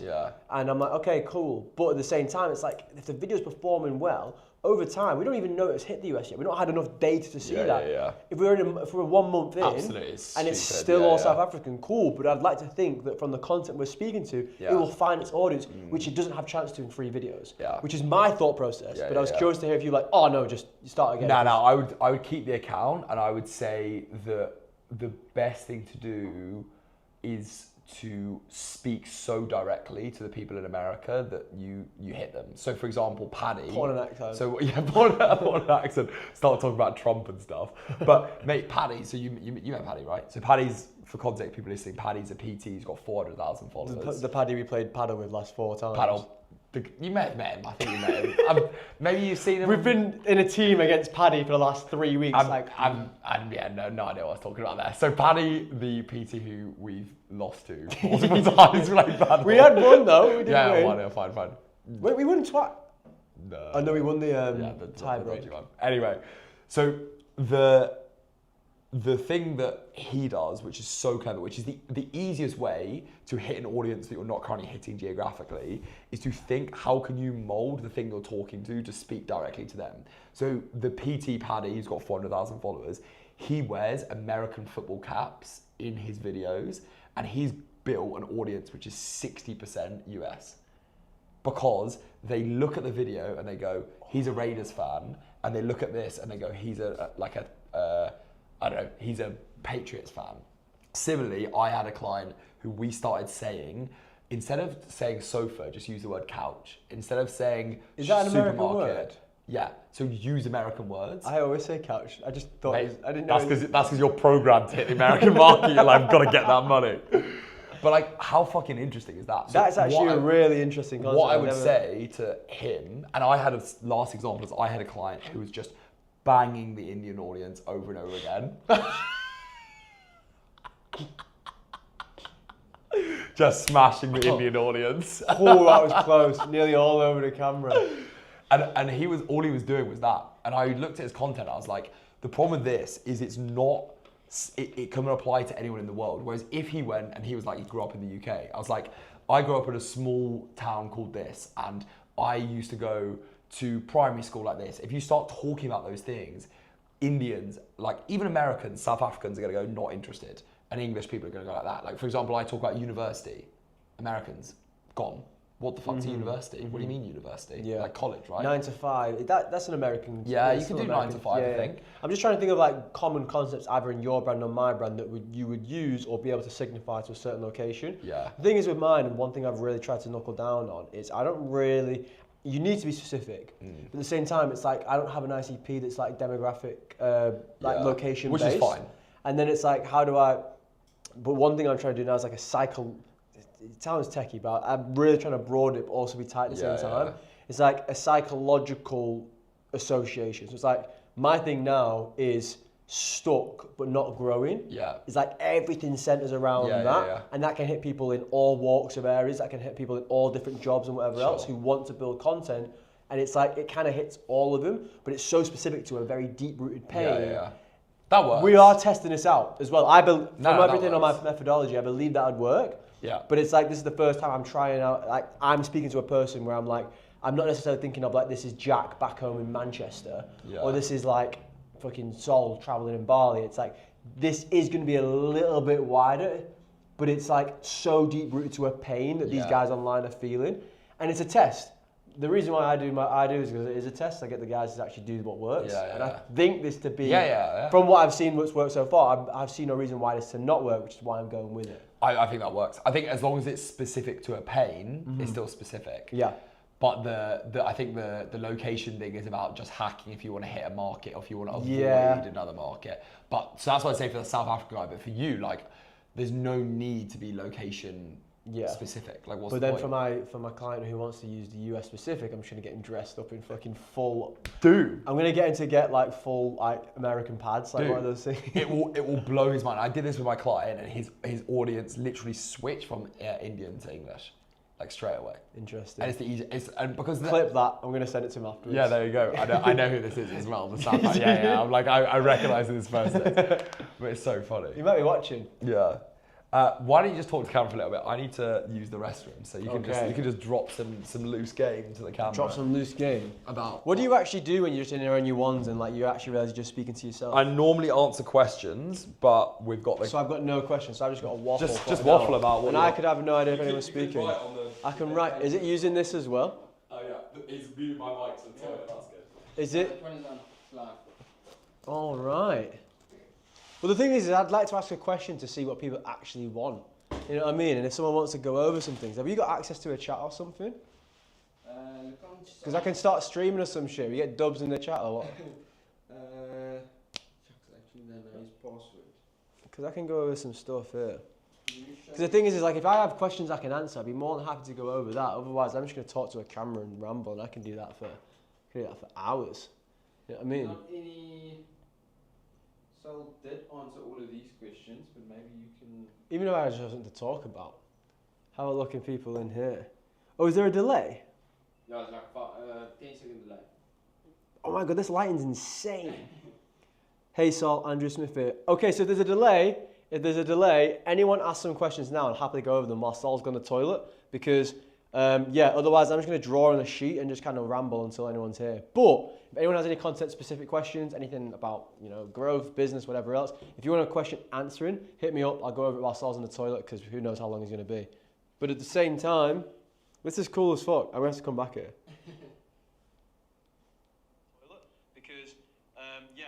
This is such good quality, bro. This production's insane. But if anyone has any content-specific questions, anything about growth, business, whatever else, if you want a question answering, hit me up. Oh, it's gonna send me a bit weird, isn't it? You up and it's gonna just keep going. Oh yeah, should I turn the thing down? Yeah, just turn it down. Yeah, I was gonna say. I don't see any new chats, But yeah, maybe if you even ask me a question on something, I don't know. Maybe I can speak on some stuff. Yeah, I can just. Yeah. Make up a topic. His soul is back. Bro, this production quality is so good. I'm looking at myself on here and it's like a little bit of a delay. I was asking someone for questions, but by the time you came back, you were like the delay then got on to me asking questions. We can get some questions. And we got some people listening. I think so. Quickly check on your laptop. Pardon? Yeah, this is cool. Right, this is going to bug me out. All right, let's. Yeah, I only had it so I could see if yeah. anyone was speaking. No, you're good. You're good. Where were we? We were speaking about target position, location specific, but Give me. Let's talk more like life. Online business life. I want to know more. Okay, let me ask you a question. How do you feel like? So you went from Bali, figuring it out, to now like business owner, and you and I both know what I mean. We've both been working hard. Like pros and cons of the life you built for yourself now. Great question. I think the pros of building something now is like I have absolute control on how much I work and how much effort I put into, and the people I work with, the fulfillment I get out of it is what wakes me up in the mornings, and then why I do everything I do is based on the results I can get people, the value they get from me. So that gives me life every single day. And it's like a self-fulfilling prophecy. The fact that the more people I help, the more life it gives me, the more I want to help more and more people. So it's like that will forever be the case for the rest of the time. Whereas when you are like in a job or whatnot, you kind of lose that spark, you lose that energy, you kind of just make everything a bit mundane and nothing really excites you. Whereas every day I have a new chance to help someone with content, or another chance to connect with someone, or to build their business, or to make them results. And it's like so much can make me feel good and alive and give me energy from the work I do and the business I've built. The cons of it is it does consume pretty much 90% of everything I do right now, because I'm in such a building phase. Like for example, my laptop screen time is about 12 hours a day average. Right now I'm like so busy on it all, but it's the same time, I've never been so driven and so determined to make something work in my life. I've always been a lazy person by sense. I've always been someone who's been relatively lazy, wants something easy. Oh, I can't be asked to go in the shops, it's like a minute or two away, or like whatever else. Whereas now, like, this is something that's like, work doesn't feel like work, so I can go at it for so long. And I've never had that. Throughout my whole life, I've always been someone who quits after like, I have like 6 jobs. One of the stories I did that like people might know from the reels I've been doing is, I had like 6 waiter jobs in a year because I just do it for a month. Like, oh, this is shit, let me get another one. Or this is shit, let me get another one. Like, that's just how I've always operated. But having this business, being able to help so many people at once and like constantly grow that and always have this feeling of like you're getting better, you're improving, you're growing. I always compare business to like, it's just a game of self-improvement with money attached at the end of it. Facts. Which is why I find it so fulfilling. But the cons of that is because you get so much in the chasing of the growth that it can kind of limit like your enjoyment of life outside of at times. So this is a question that we got into, and it's like the debate was, is it possible to be present in the pursuit of growth? Because when you're so busy in the business and you're growing, you feel like you're moving so fast and everything's happening, you stop to forget to sit down, enjoy it, and be grateful for the time being. And it's a sort of like, that's the pros and cons, is because it can be so fulfilling at times, and it can be literally your entire day and it feels good. But then at the same time, like, is that what life is for? Probably not all about it. And it's about finding that balance. But like, as we said, life is in seasons. Like, you won't have that balance all the time. Like, this for me is a building phase. Like, I know where this can go. So I'm going balls to the wall to get it to a good point. And then when I'm at a good point, I don't know what a good point is, but once I've built it out to a lot more and it's more stable, then I'd be like to be able to enjoy the fruits of my labor. But right now, where I'm so early on in the business, it's like, this shit's gotta work. I think one of the things that people don't realize about how good online business is the fulfillment part. I think I got into it as like, I want to get out of my 9 to 5. I want to make money. I want to travel the world. I want to be free time-wise. That was my only motivation. That was all I cared about.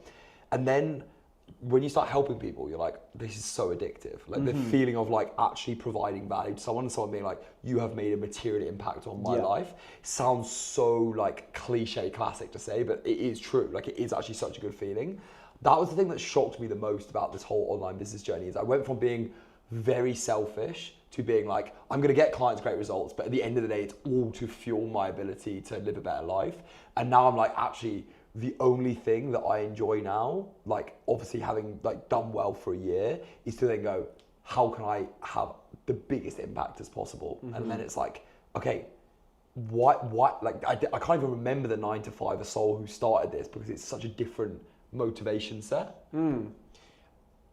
Similar to that, I think mine's not really changed as much, because like when I joined into this space, let's say, for example, I started in online space, not with a business. I was already doing setting. I was only working like 4 hours a day, making like 3-4 grand a month, still in Mexico, Thailand, Bali, like living a good life and still like saving money, like $1,000 a month or so. So it's like, I was never really in a position where I already had the lifestyle I wanted. And we mentioned this about goals and always moving the goalposts. Like 3 years ago when I got back from traveling, I was like, I don't give a fuck what I do in my life or how I do it. All my dream is, and I couldn't see past this at the time, I was like, I just want to be able to have a lifestyle where I can sustainably live in Asia and spend the year there and have the ability to do that. And I got to that point and like I could still continuously do that. But when posting content, my ambition and my drive was always from actually like connecting with people and being like, this hit home, or like, you made me look at life in a different way, or like, I never even thought about this way, or I did this because of you. And that sort of impact that you mentioned of having impact at scale is why I did it. And then similar to what you said then about how your business is now built off that impact, I already had that freedom, like lifestyle business, but I still wanted and was addicted to that impact. So that's why I was doing like 5-6 hours on edits a day. It's like, how can I make people feel better? Like, what can engage people, capture them?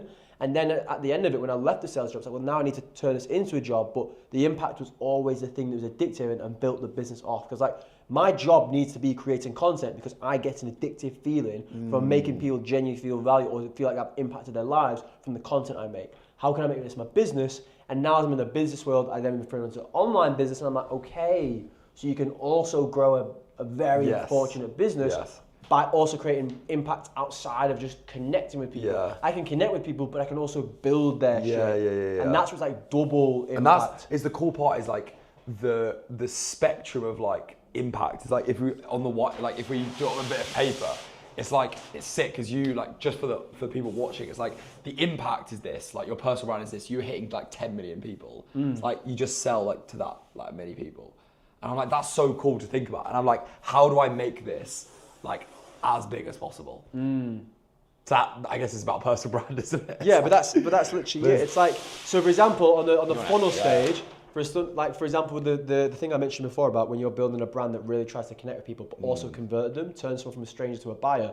This whole thing you've just done here without realizing, and I'm sure you're obviously very aware of it, but for anyone watching, is literally can be described as like top of funnel, middle of funnel, and bottom of funnel. Yeah. Simple as that. You want to connect with as wider audience as much as possible, get so many people in here to connect with your audience. Once these people have connected with you and they trust you, you're then able to nurture them with your expertise and the authority you have, show them you can solve their problems, and then of those people who believe in you and trust you, you're now in a position to then convert these people into buyers who are now already converting. That says buyers for anyone who's watching. Oh, don't worry. And spelling on this channel is converted. poor. And all of this together, they started here, they got nurtured, they're now converted. You still have a massive brand, but the people who want to work with you only matter from in this circle. Yeah.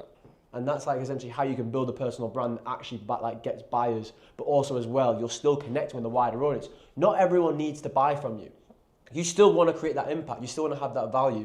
You still want to connect with as many people as possible. But it just so happens if you want to build a business, you have to do these things as well. But these three things are simultaneous to build a business and a brand together. And if you miss one of these steps, then you might only have a business and you might only have a brand. But this is how you build a personal brand, founder-led business that we've all pretty much gone on.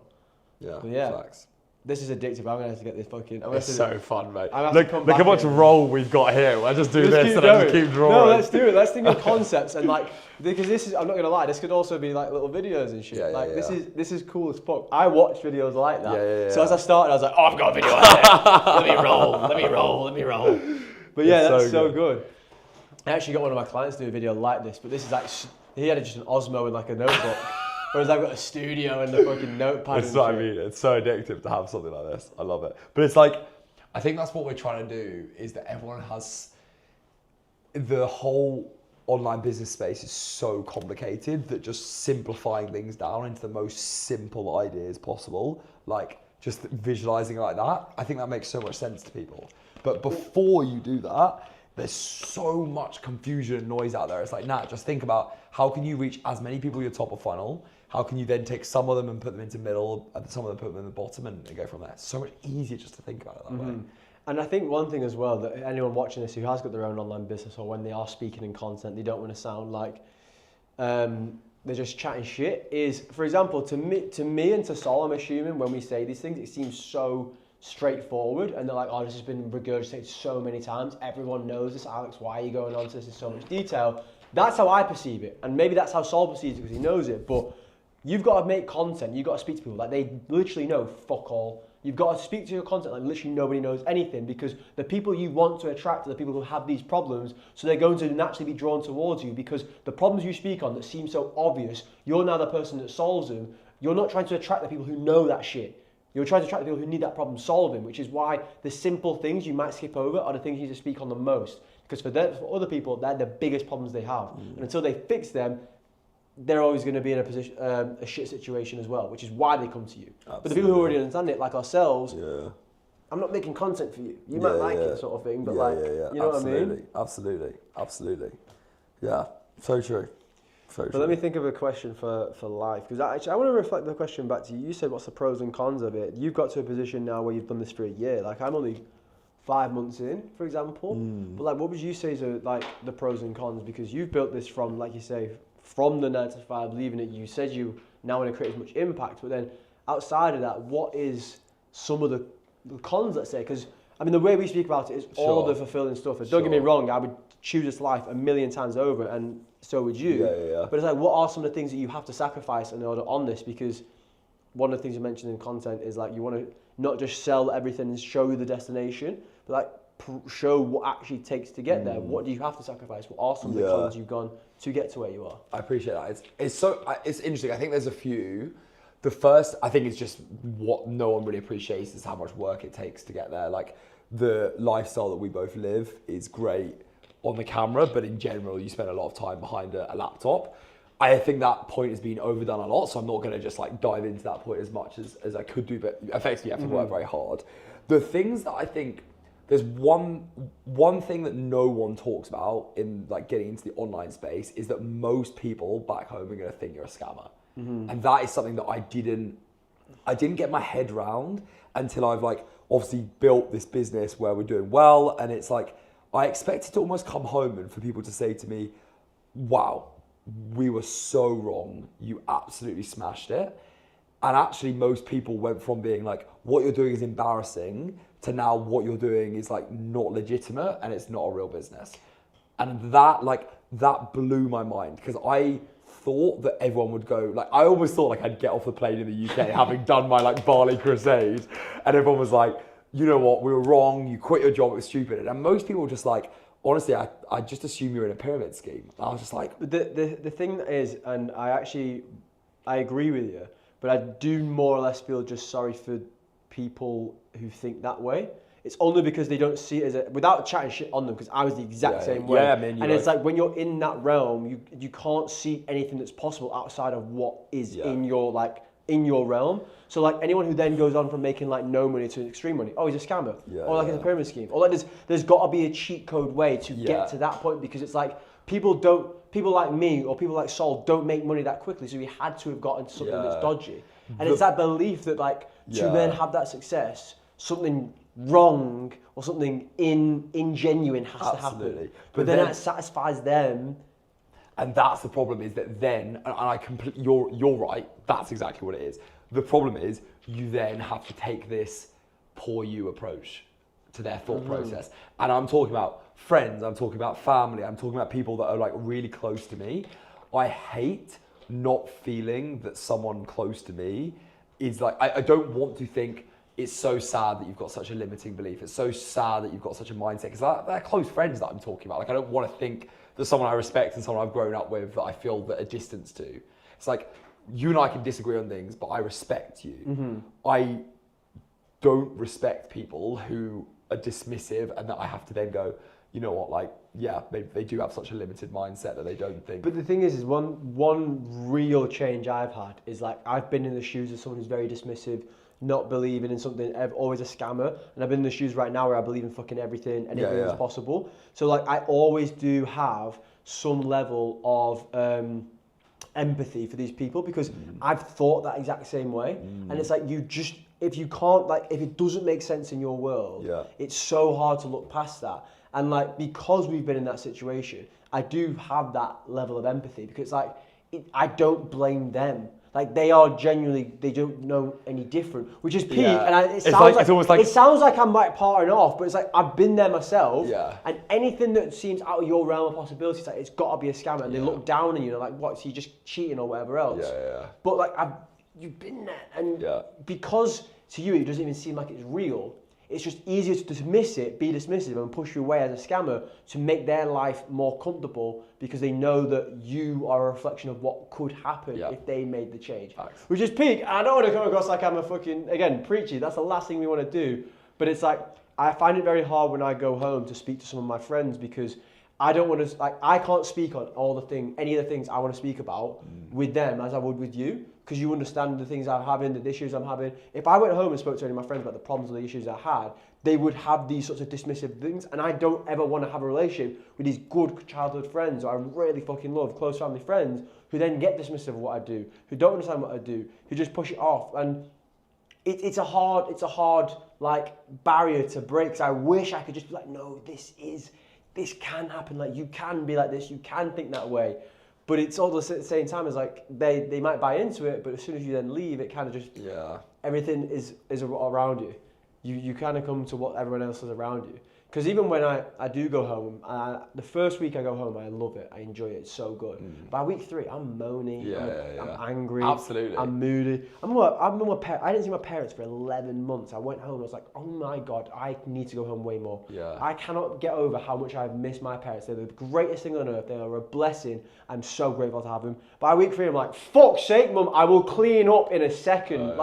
Give me a minute. But it's then like, and I'm like, whoa, hold on a second. So I do always have empathy because it's just not going to change. I think empathy is the right word. I think that's what I need to get to is more like the empathy part as opposed to the respect. Like losing the respect for them. It's like, actually, it's fine because it makes sense. Because it makes sense to me. I will never, and I get where you're coming from, and I'm not trying to put it in a bad light. I would never disrespect them because I've been in their shoes. And when I was in those shoes, I can't say there's a turning point for me, it was probably traveling and like leaving that and seeing what's possible and like being around other people to see, people aren't scammers that are doing it. But until you actually believe it and see it with your own eyes, it will never compute in these people. And it's not their fault because I never would compute it either until I changed something. And I accidentally changed something only because I was like, I don't want to get a job or go into the 9 to 5. So I went to Australia and I was like, oh shit, this is life. And then you change your beliefs when something changes. But if nothing changes, that's a cliche term. Nothing changes, nothing changes. Yeah, but you get the point. I reckon, and we've just got the time from Anders, but I want. We did an hour. We're done. This is so sick. Get me back. That was an hour. We're an hour and 10 minutes, mate. We're done. You know, just like keep it rolling. Who's in next? We got Jordan in next. Oh, 3 minutes, bro. But yeah, so thank you very much for joining. Alex, any final words to anyone who's watching? Buy my course. Yeah, I'll do all that. Just like I'm trying to scan as quickly as possible, so can you buy my course? No, I don't know. I think if anyone is watching, if you're in a business owner perspective, you know you need to build your personal brand. Just focus on connection points, building trust above trying to get views. That's on a business level. If it is on a personal level, I would just say do whatever you do that it makes you enjoy life. There we go. I love that. And let's do a. What are you going to use this for your YouTube or like? I'll put it on YouTube. Let's do like a quick hook, a quick intro. So I'll do like, my name's Sol, I built this. My name's Alex, I built this. Whatever you want to say. I don't know what I'm going to say. And then it will be like, and then I'll be like, we're 2 English guys just having a chat, and then you just finish it off and just be like, in this video we're going to cover this, and go. Yeah. Okay. Cool. My name's Sol. Oh, and my name's Alex. I didn't know he was going to go like live. Let's do that all the time. Yeah, I know. Okay. My name's Sol. My name's Alex. And we are 2 English guys who've both built 5-figure a month online businesses. And in this video, we're going to be talking about personal branding, life, growth, people back home, influencers, and pretty much anything in our journey of where we've gone from in being back home to where we are now, the challenges we have now and the challenges we had then. Just a little bit of a ramble so you guys get an insight to our life and the journeys we've been on. We want to be super honest. We're both not about the Lambo boy Dubai lifestyle. We're sat here in Cape Town, loving life, and we're going to go through everything that we just. Let's change that. We want to give an authentic take on what life is like in online business from 2 very normal English guys, as you said, Alex is going to get, as Alex said, we're going to get into some very exciting stuff, and we look forward to catching the video. Peace. Sweet. Cool. And the YouTube algorithm will recommend you a cool video about how to build an online business. So if you just check that up here, then you can click on that. It's definitely my video. Sweet. And is that the outro? Yeah. Wait, so what part was the outro? You can just chuck that into your like outro. And I'll put my video. You put your next video. Yeah, sick. Cool. Oh, bro, can I come back tomorrow? How's it going? It's so fun, I see what you're saying. I feel bad being like, no, you're gonna go out now. But No, yeah, it's so good. You know what you were saying the other day? It's like, it's addictive. Yeah. Bro, I could just sit in here all day. Oh my God, do you know what it is now? I've just got an understanding. Yeah. Why streamers stream all day. I've just like got an understanding. You're like a week ago, I was like the exact same. I was like, this is so cool. Like you can imagine if you're just playing games all day Yeah, as well. yeah. And you just stream and you go, chat. Oh, bro, you gotta get dubs in the chat after this. Massive dubs in the chat for that one. But yeah, so good. Do I just get kicked out now? Yeah, I Live actually on just have to stream? kick you out. Is the people just watching live on the stream? Yeah, as I just get me kicked just kicking you out. This is so rogue. As if he's doing this. I'm adding this into a video. Like this is the intro. This is the outro now. We just did that fake outro. He's kicking me out. Watch that video though. That's the real outro. Yeah, there you go. Right. Fuck off. See you later. I love it. I'll see you soon. Let's paddle soon, hey? Take care, bro. Catch you in a bit. Catch you in a bit, my friend. Thank you. Okay, let me just get the mic. Run off with my mic. Cool. Yeah, and the next We can just do like a YouTube video on that. Pardon? So good. Yeah, I know. It's a little podcast. I filmed 3 in this whole live stream. That's like a podcast. Right? Yeah. Like it's not really Yeah. Exactly. shit, is it? There we go. So, yeah. Not bad. Hope you guys enjoyed. Feel free to. I don't know if we got any people watching, but feel free to put any questions. Is there people watching throughout the thing? That was 224 last week. Yeah. I have no idea. I don't look. I'm not interested in how many people are watching. I really appreciate you if you are watching, but I'm just doing this to make it valuable. Not us who's watching. Not us how many people are watching. Not give a fuck about any. There we go. But yeah, alright, you're kicking me out there. I am literally kicking you out. That's me politely kicking you out. Man, Yo! Somebody loves a live stream as much as you. Yeah, bro. Have you been watching it? I was like, you're gonna do the same. I was like, tell me I'm on 5 minutes. Bro, I said to him, why is that to kick me off? I'll do it free, man. I was gonna say. Sorry. Sorry. We're on it tomorrow. Come everyone in. Bro, you hear that? Yeah. Yo, good to meet you in person, hey? Yeah. Good to meet you in person. The fellow ginger. You know the first thing that guy said to us? He said, I'm here to see Saul. He said, you look like Saul. Aren't you Sol? Yo, man, how are you, Sol? Good to meet you, buddy. I'm sorry, mate. I'm sorry. This is how it works. It's like my little casting couch. I feel like I've just been used. Just circling it out. You're kicking me out, like, I'll go next time. Sorry, man. You were good, by the way. I'll get 5 stars. I'll see you next week. See you, mate, brother. Wow, mate, it's so good to meet you. I So know, good to meet bro. you. We got the live stream on there, but I just keep it nice and invisible. I appreciate everyone watching. I know we've got some cool people on here. But yeah, mate, when did you get to Cape Town? 2 weeks ago? Yeah. 2.5 weeks ago now. You loving it? I fucking love Cape Yeah, Town. yeah. Best city in the world. I saw you driving around with some nice cars, getting some nice clips as well. Yeah, Very we just good. like, I never understood that idea of like, oh, you rent cars. Fucking course I do, bro. What do you mean? If you have money, why wouldn't you? Absolutely, You know what I mean? yeah, absolutely. So yeah, we went down to Cape of Good Hope. Nice. If you've not been, you need to go. Yeah. It's fucking Yeah, awesome. it's good. We took a Mustang, had a sick Nice. time, and then yeah. So who's chilling. you two? One of our other friends was here, but he just flew home. He had the unluckiest trip in even Really? history. Tell me. Oh, bro, where do I even start? Like we got here and we flew. So he's my ops manager. Yeah. He's ops assistant if he's watching. Nice. But so we flew him first class here, and he says that was where it all went wrong. There you go. It's like they were like, nah, you shouldn't be doing this.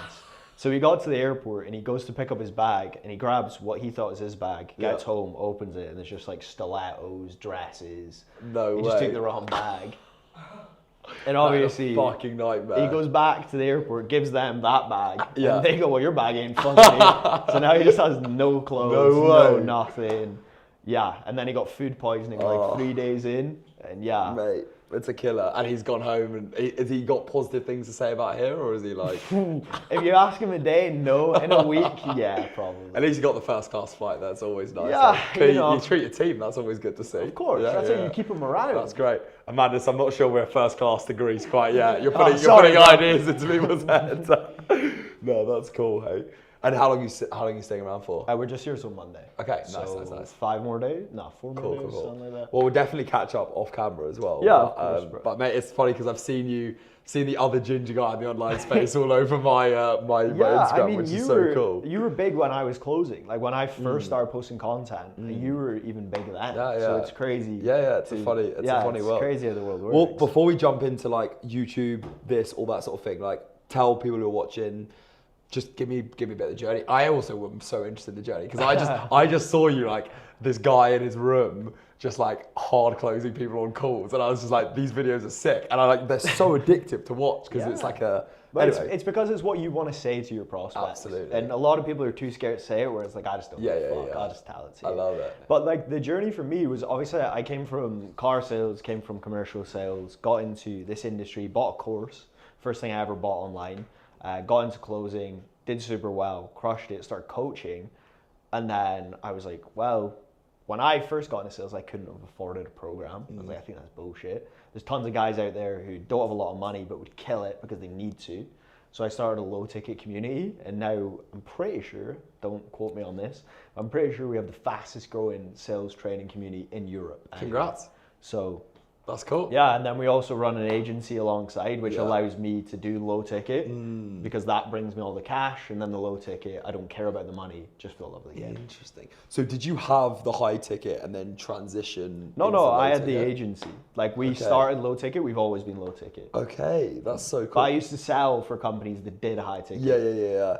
It's such a different take because you're the first person who I'm like low ticket. It's And so good. I can imagine. Yeah. Because I can imagine. so the beauty of low ticket is you don't get any of the usual objections. Like, I'm in on another program already. That's fine, man. I'm $99 a month. Yeah. You want extra training? Yeah. Yeah, and you come. So we have an unlimited pool of people. Sick. And we also don't need to focus on like high income individuals or anything. Like everybody and their nan can afford it. Yeah. So it means you just have a huge pool of people. So good. which So is good. sick. Cool. Mate, I'm so excited for this as well. Thank you for sharing that. If you guys are on the live, just drop in some questions. Amanda, if you see any questions, buzz in. We'll deal with them at the end. Don't know if we've just got people who are just walking and listening or if they're engaged. But if you are, thank you for sticking around because we've been going for 3 and a bit hours now. So it's nice and fun. What we'll do is we'll just run like the hook. So or like the intro. So I'll just give me some calls. How many people do you think you've helped total into sales space? Fuck knows.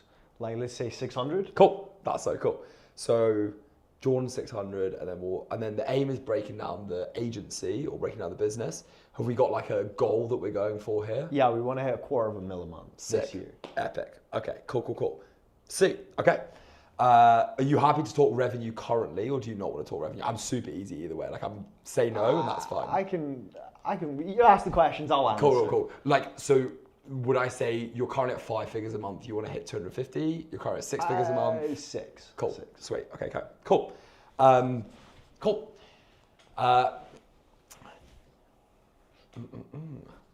Building an online business is easy at the start, but scaling it to significant numbers is a completely different story.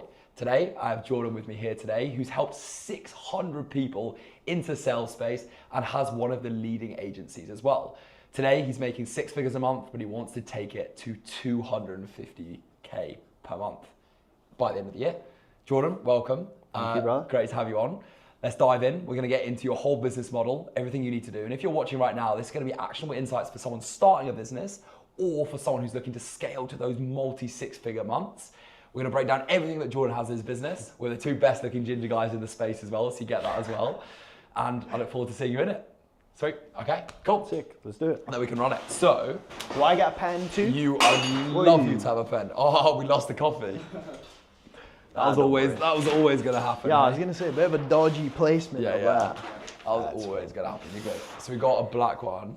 Yeah, so let's take red. run it. Nice, I like that. So, Put it a bit more. There we go. epic. Okay, cool. Sweet. Okay, so just to be very clear, firstly, we're talking agency, not coaching. The coaching's fine. No, we don't need help with that. Sick. We got that. Cool. So, agency, give me like offer stack before we jump into like how So to grow. it's a full stack sales agency. So Yeah. imagine like if you ran your business, right, and you wanted to say, all I want to do is film myself and do fulfillment. Sick. We do everything else. Cool. So from your marketing, so generating the leads, all the way to closing the deals. We do everything, full stack. Okay, so interesting. So let's like take an example. If I was a PT, would that be like someone you'd work with, or would it be more business related? More like an info product. Give me an example, and we can just write down like exactly Like what a you trading go for. offer, like someone who teaches people how to get into trading. Okay, cool. And you take them, and you're like, right, and you help them with content as well. Yeah, we do all of their scripting, all their stories, all their marketing, ads, everything. Okay, very cool, very cool. Okay, so it's like I don't want to say growth op because that's like a super, No, it is. Like that's the easiest way to explain it. I hate the word, but like that's what it is. Yeah. It's like it's just full of like 12-year-olds who have no idea how to run online But the businesses. difference is instead of being a growth op, which is one guy by himself, it's like we have a full team. Like we have an ops team, marketing team, settings, sales Sick. team, everything. That's cool, actually. So I actually want to get into the team structure that you have. Like let's also goal as well. Goal is 250K. Cool. In terms of offer, like how does pricing structure work? Again, you don't have to give me numbers. But I'll say. Fire So off. we do two ways. So we do 10K upfront. So 10K upfront, 15% rev. If they're a smaller offer, if they're a bigger one, we're willing to come down to 10. Yeah. But it'll be 10K upfront no matter what. No retainer, just on rev, so just on performance. And then depending on their goal. So like let's say you're at 50K a month right now. Once we get you to 100K, we'll take a 10K bonus. And then once we get you to 250, we'll take a 25K bonus. So we're always performance incentivized. Sick. And in terms of like your rev right now, in terms of the split, how much is coming through rev versus coming through like as a percentage? Super roughly. Like 80% rev, 20% upfront. Cool. Like let's call it commission, and then 20% upfront. Okay, cool. And that's monthly, right? Yeah. Correct. So like every month we're signing 2 people, what effectively like let's say 2 to 3 to 4 clients roughly. Yeah, roughly around about that. Cool, correct. cool. So 2 to 4 clients per month. Very cool. Sweet. And then the goal is, let's just like, again, I know we're not being super precise on numbers, but let's just say like we want to double the business. Is that probably like roughly? Yeah, where that we would be wanna say? roughly about like, right. we can play with that as like X. Yeah, so yeah, it's easier. doubling is fair. So obviously 250, if you're saying the same size offers, like I want to just do the maths to start with and Yeah, look what that's we're cool. aiming That's for. cool. So if we're maths wise, we're talking 250, like 2 to 4 clients a month. Let's talk about like how we get to 8 clients a month and then maybe make a bit more money than 250. That'd be all right. Hey, Nah, that's cool. Sick. So 8 clients a month. Actually, before we do that, I want to like talk funnel. So the funnel wise, how these clients coming in? Referral or organic? Lovely. Referral organic. Yeah. Very good to hear. And I mean like inbound, like we don't even really post content for the agency. Yeah. We should and we try to, but like we don't post a huge amount. So a lot of it is just people saying, I love your sales stuff, and then my setter will set them into a client. Cool. So how do you distinguish? So it's like, I guess I'm going to ignore the referrals, but just because it's like Yeah, they're not predictable, Yeah. right? In terms of the organic, it's your page, so like IG, right? What's the process? So I guess obviously the avatar between someone who's in sales and is like wants to get into sales is very different to the avatar of the. Yeah, it's the very offer, right? obvious because also their IG page will be somewhat Sure. obvious they're selling something. Sure. Okay, that's cool. And your current, interesting. And you you have a YouTube, you run ads. Yeah, we run tons of YouTube. Okay, We don't cool. run any ads. No okay. ads, all organic. Okay. That gives a good lever to pull straight away. That's always nice. We are starting ads though. We filmed full ad sets. Sick. I went to, do you know Eddie Malouf? No. Big- My knowledge of the online space is so bad. Big I've heard of American- like that Iman Gadzi guy once. Yeah, but it that's about all I was know. with E-Man as well. So I just Okay. went to an event there where I learned all about ads, and we're going to use that to now launch ads, Cool. which we're starting this month. Okay, that's really cool. What sort of ads? What kind of ads are they, Scott? They're just common ads. Yeah, I think no, they're straight to like. They're organic boosted posts. Cool, follow ads. Yeah, Yeah, nice. follower Yeah, ads. sick. Okay, cool. Follower ads. And the one like almost big asterisk we have with the whole thing is while we want to optimize for this, I don't want to kill your low ticket by changing, because I assume your low ticket is also funneled via your personal brand. Yeah, that's the danger, is you have to keep it 50-50. You can't swing one way or Yeah. swing the other, because then they both die. What happens if I told you that that's what's stopping you making this? I'd say I disagree. Tell me. I'd say I disagree. Tell me. Because, so one of the biggest advantages I have compared to other growth ops, and I'm sure you've seen this when you try to get setters, closers, everything, they go, I can't get them. Yeah. I got 600 guys in my community. Yeah. Who do you think I'm going to give you? True, but that is a solvable problem. Like, you're gonna find setters and closers everywhere, right? Yeah. That's like this. If you doubled your income, then like you're still gonna find setters and closers, right? Yeah, but who are they trained by? Then I need to train them too. Yeah, I yeah. already train all my guys. Sure. Because what happens is, imagine that I sign this many clients, but I have to train every rep I get. I'm never getting there. Yeah. Is that? Because we did only agency for a long time, and that was the exact problem. That's why I started the low ticket, because all the guys I was getting were dog shit. So I started training them myself. Super interesting. I guess the problem is like you can see from the first principles sense that is like if you want to increase this, like I think the ads will work, but if I'm a follower, and I actually said this to you like maybe 4 months ago, I was like, bro, I'm so confused what you do. Because at one point I was like, are you getting people into closing? And then I was like, by the way, I wouldn't post these reels if you're getting people into closing. And then you're like, nah, I'm not doing that. I've got the agency stuff. So like you probably just get so much traffic on that page that you can funnel people, but you are sacrificing this. And if that's fine, then we can find other ways to do this. Yeah, it wouldn't be like there would be no scenario where I move away from the sales stuff, because the other reason that it works really well is because like when you saw my reels, right? Is you then think, wow, this guy's really good at sales. I trust him. He's an authority in sales. And when I say I'm going to manage your sales team, you think, wow. But let me tell you, like, and I'm not trying to say this as being brutal. No, you can say whatever you want. I would, from the content I've seen from you, I would never trust you to run my offer. And that's know fair. that's wrong. I know that's wrong. No, but that's fair. But And that's because the content you're making as an offer owner to me, I'm like, this guy's hard closing people. I'm like, what? I don't use compare that to you say Iman Gadzi. Look at Iman Gadzi's business channel. I watch that stuff, and all of a sudden I'm like, fuck, my respect for this guy's gone up so much. Yeah, but that's why in our DM conversation, when you're saying I love your reels, we'd be sending you to our agency YouTube videos. Yeah. But then you'd go, wow, this guy's really good at running offers. The problem is you're relying. It's possible that the only so that's why the ads will work, because you have the funnel which can push people into the DMs. So that's the idea too, is the ads that we're going to be running aren't just like follow us, it's going to be comment for value, right? So they're going to comment so we have two things. We have a calculator, which works out exactly how much you make as an info offer per hour. Yeah. And then also we give away a dashboard, like a sales dashboard, so they can track all their stuff. So the DM conversation is going to be them coming direct in for it instead of them having a conversation with a seller about something. That makes sense. It's like what you're optimizing between, like there's like marketing and there's like sales here. Yeah. You're assuming, which I think is a fair assumption to make, but like if I got hit by one of those ads from you, I'm just confused. But that's because you already know me.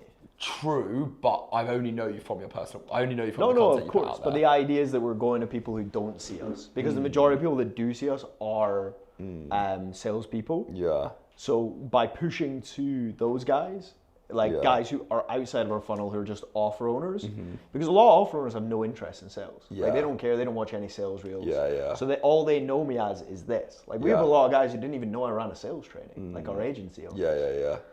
Well, but exactly, and that's I think that's the problem with running two offers out of one Instagram account. Like that's the trouble. And I'm saying like we can design it in a way that you can do it. Yeah. But fuck, it'd be so much quicker to hit that if we did something Yeah, else. but I'd feel so much better if we hit that and I help 1,000 people get into sales. Okay, nice. So that presents a fun problem. You basically have to like funnel. So if we've got like, if we've got the like traffic conversion sales, it's like the Instagram is here. This is the IG, and then to run to that IG, we're running like your sales videos, which are obviously the ones that like, I'm so dyslexic. The ones that like, that's how we're running to the IG. Yeah. But you're telling me that not a single organic is going to be positioned towards info people. Oh no, not at all. But the vast majority aren't going to be info people. Like there's obviously going to be an overlap. Like I mean, Sure. you've seen my fucking Exactly, organic. So exactly. yeah, of course there's going Which to be works. some. But to be honest, like you are right. Like the product, the reels you make, they obviously I'm interested because I know the content. But it's like when I make reels about like, you're going to be interested if I'm like, this is the easiest way to get a quick testimonial from someone, but you're not going to be like, Sol's going to be able to help me scale my info product. Yeah. So what I would say is, you present a fun problem for us to deal with. Yeah, but here's the other side of it too, right? It's like, yeah, it's important that you don't, but the reason that you wouldn't trust me to run your offer is because you don't know I do it, right? And if you only ever saw me as a salesperson, you wouldn't know that. Yeah. But what it does is the more you see me, is the more you're interested in what does that guy do, right? It's like if I was to go to dinner with somebody in Cape Town, it'd be something that I keep seeing on IG, it'd be like, I don't really know what this guy does, but I'm curious. Yeah. And then you start to go in the funnel, you go in with an open mind because you already respect him for one thing, and then you walk in. But is it not just better to have people who know exactly what you do straight away? Yeah, potentially, but That's then, like being like, there's a restaurant over there, and I'm like, I have no idea if it's Mexican, Chinese, or like steak. but would you go? No, because there's like this place down the road does like a 5-star steak. I'd go. I'd be like, well, I don't know what it is. But in general, you have to treat No, cost I like do idiots, agree. right? But it is hard So- because we have both. So I like there's a plan that I don't think it's not possible. But I'm We've been just doing saying- it, so it's possible, Absolutely, for sure. right. But I'm just saying like it's probably possible because it's like your reach on Instagram must be pretty good right now. Like how many views are you getting a month? Last month we got like 6 mil. Exactly. So that's sick, by the way. Congrats. It's like a spray and pray and just take the Yeah, wins. kinda. Which fuck is a fine way to do it, but it's just like you could get to that quicker. Yeah, there's no structure, and we Yeah. risk if we don't like if we shit the bed this month on content and we don't Yeah. get any views, we're kind of toast. And that's the problem. That's what I'm just like. That's what I'm like. I like the vibes of it, and it obviously works because I know who you are. of course. But it's like, if you ask me, is like just put my biz ops hat on. I'm like, this is a risky tactic. So the way to do it is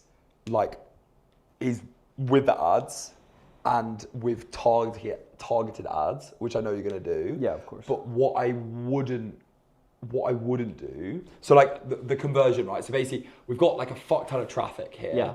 That's like 6 million is sick, but to do these months more, we need to get to like 10, like roughly 10, like 8 to 10, something like that. And then with the ads, they need to be twofold and targeted into the DMs. Have you just got one funnel, which is DM setter? Book yeah, call? right now that's all we have. Yeah, nice. Okay, cool. And then how does your funnel work for your low ticket? So somebody comes into the funnel, they like DM, they ask for a free training, they ask for a video, or they comment or something, Sick. or we outreach them, Sick. and then we'll close them in the DMs. Lovely. I like that. So we pitch the year first. So Yeah. we pitch 799. If they don't buy, we go down to the year. No, to the month. I mean. Sick. No sales. So calls involved no in that sales at all. calls, no onboarding calls, no nothing. Pay. You're straight into everything. Okay. Okay, that's cool because that creates also a massive Yeah, if we had a separation. sales team for this too, we'd Fucking be hell, I was finished. like, Jesus, No, mate, no, you must be no, having, no, you must be no. losing hairs by the second. No. No, that's sick. Okay, cool. So within the agency funnel, what have you done so far? DM funnel as well, but book call funnel. Yeah, we DM and book them a call with me. Sick. Because there's not a huge amount of volume, like I'm always going to be better than any closer we ever get. So why not just book them with me? Call, DM, sales call, etc. All right, sweet. So the question to optimize this is leads wise, are you chilling or are you feeling like there's not enough conversations? Like where's the problem on the where's the traffic conversion sales problem for the agency? To be honest, we're in an interesting position. We're not in a problem at Yeah. all. Like if we're growing month on month, like last month we signed 5 clients. Yeah. So we're ahead of this as of last month. And that's with no agency content. So it's more so like, I just want to optimize. Like I know we could be doing so much more and so much better. We're kind of just like, we're just lucky to be. Like I genuinely, that's what I mean. Like, I that's- believe that and I know that's yeah, true, yeah. that we just keep getting lucky. Yeah. But at the same time, it's like, if it's not broken, why fix it? Facts. But at the same time, I know that if we can optimize this to have more combos, we'll do way better. Because our setters are sick. I have a 90% close rate on agency. Yeah. Like, so if we book more calls, we'll be fine. Sick. Cool. So it's book more calls. That makes a lot of sense. So I love that. Like, and I love the lucky because I vibe scale the whole time as well. It's fun, right? And then it's like, how do you productize luck? Yeah. That's what this conversation I think is about. It's like Basically, how do you wake up and go like, there is no doubt in my mind that next month I'm gonna book 6, 7, 8 people, right? Yeah, essentially. It's guaranteeing the volume that we need. So so there's a few obvious ones which I'm just gonna say out loud because they're obvious, but like obviously just increasing this, which is this. So like I don't really call these like ads as such because it's like just boosting organic specifically. Yeah. So that's like taking, again, like I'm interested to hear the framework that you got given at this mastermind. My impression and the things that I see at work is like take best organic as long as it's ICP focused, put a load of spend behind it and just track the DMs that you get and the comments you get. Yeah, from if it. you have like a viral organic, they said run that, but otherwise just try and make winning creatives. Yeah, perfect. So, that's interesting. So they say, Like if you have a video that's not viral, it means it won't work as an ad. yes, yeah, perfect. Yeah, So, yeah. but if you have a viral video, if it works organically, it's going to work as an ad too. Absolutely, but what I am interested in is they say winning creatives, as in do they mean winning organic creatives and then boost them? No, yeah. So if you have a winning organic creative, you boost that. Yeah. If you have but then you also need to make ad creatives too. Interesting. But those guys are heavy on paid marketing. Yeah. Like they do like 2, 3, 4 million a month Yeah, through ads, yeah. like cold ads. Yeah. So they're huge on ads. And their funnel is still the follower ads with comments. Book a call funnels. Okay. But that's where you need to really put your balls on the table and put a lot of spend behind that. That's the scary thing. And like your 98% close rate will not feel so sexy again. That's the. Nah, it'll stay there. It don't matter. I don't doubt that. It don't at all. matter if they're cold or they're warm. I've seen your videos. That'll mate. stay the same. Well, the only problem is you'll have people who don't show the calls, which is like I remember Yeah. like the life I went from this, like we were doing 6 figures with this, and then I started running the book a call funnel, and I was like, why do these people hate me so much? Like, Yeah. it's fucking awful. Like it's a different type of ad. But mate, like what I do is I think, the funny thing is I'm just going to end up telling you what it's the same thing you already have come here to do, and we can talk about a few other things. But like what's your spend going to be on? So you're running no ads right now. What's No, the money? well, we're doing a Webby on Saturday, so we're running Okay. ads for that, but that's separate. Okay, cool. That's a different thing. Cool. But yeah, we haven't decided on spend yet, to be honest. Webby for agency or Webby for low ticket?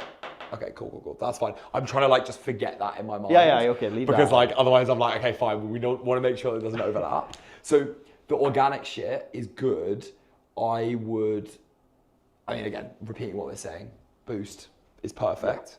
That's so good. I would spend 5, 6 to 10k a month on it, depending what you've got budget We were for. thinking more than that, but Okay, that works. great. Well, mate, because at the end of the day, like if you're boosting organic, Yeah. there's no need in like spending stupid amounts of money, but like also like, mate, spend more money, make more money. Like it's pretty simple, right? Yeah. What budget have you got for it? My marketing guy needs to decide on that, but I'm Yeah. open to like 20, 30 for a Cool. month, I don't care. And then within. Okay, that's cool. So these will just bring those people in, and you're running the follow ads. Yeah, we got a recent viral video that was me talking about working with Andrew Tate. They got a lot of Nice. like agency guys, so we've been boosting the fuck out of that, Yeah, and that's yeah. been like where we got. That's why we got 5 clients last month. Yeah. Was because we've just been boosting that. Okay. So just spend more money on that. I Yeah, guess. It's basically, yeah. I have to give my classic advice, which I say to all clients, which is just spend more money on ads, which is good. And I'm super interested by that. So they come through with the how do they enter the DMs? Is it via a comment? We menu DM chat? them. Okay. So they follow, like a lot of them will follow, Sick. and then we Yeah, DM. Cool. Okay, cool. So like spend more money on that firstly. What I want to do is then, so this one here is the where they're like, fuck bro, like honestly, if you just spent more money on that, you'd make this. Yeah, So that's the good thing it's about it. recreating that, because that was very lucky. That was a video of me at dinner with one of our clients, just like high level conversation, and it just popped. So, but like I can't. Eventually, that ad will fatigue, right? And then it's like, what do I do now? Yeah, well that's this game, which Yeah. is like your organic is good, but like you'll make one of those a month.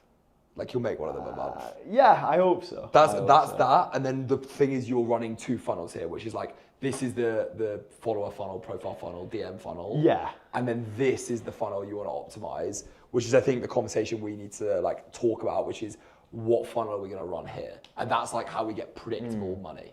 Yeah. Because this is like, as you say, it's predictable money as soon as the ad, until the ad breaks. But I think this will make more than you think, just by putting more in, because fuck, there's so many people for you to sell to out there. This one, have you constructed any sort of, so when I mean this, I mean like, yeah, as you say, cold to book call, but or cold to lead, but what is? we paid for a lot of consulting calls with like top level marketers, and they all said to run the comment funnel. Yeah.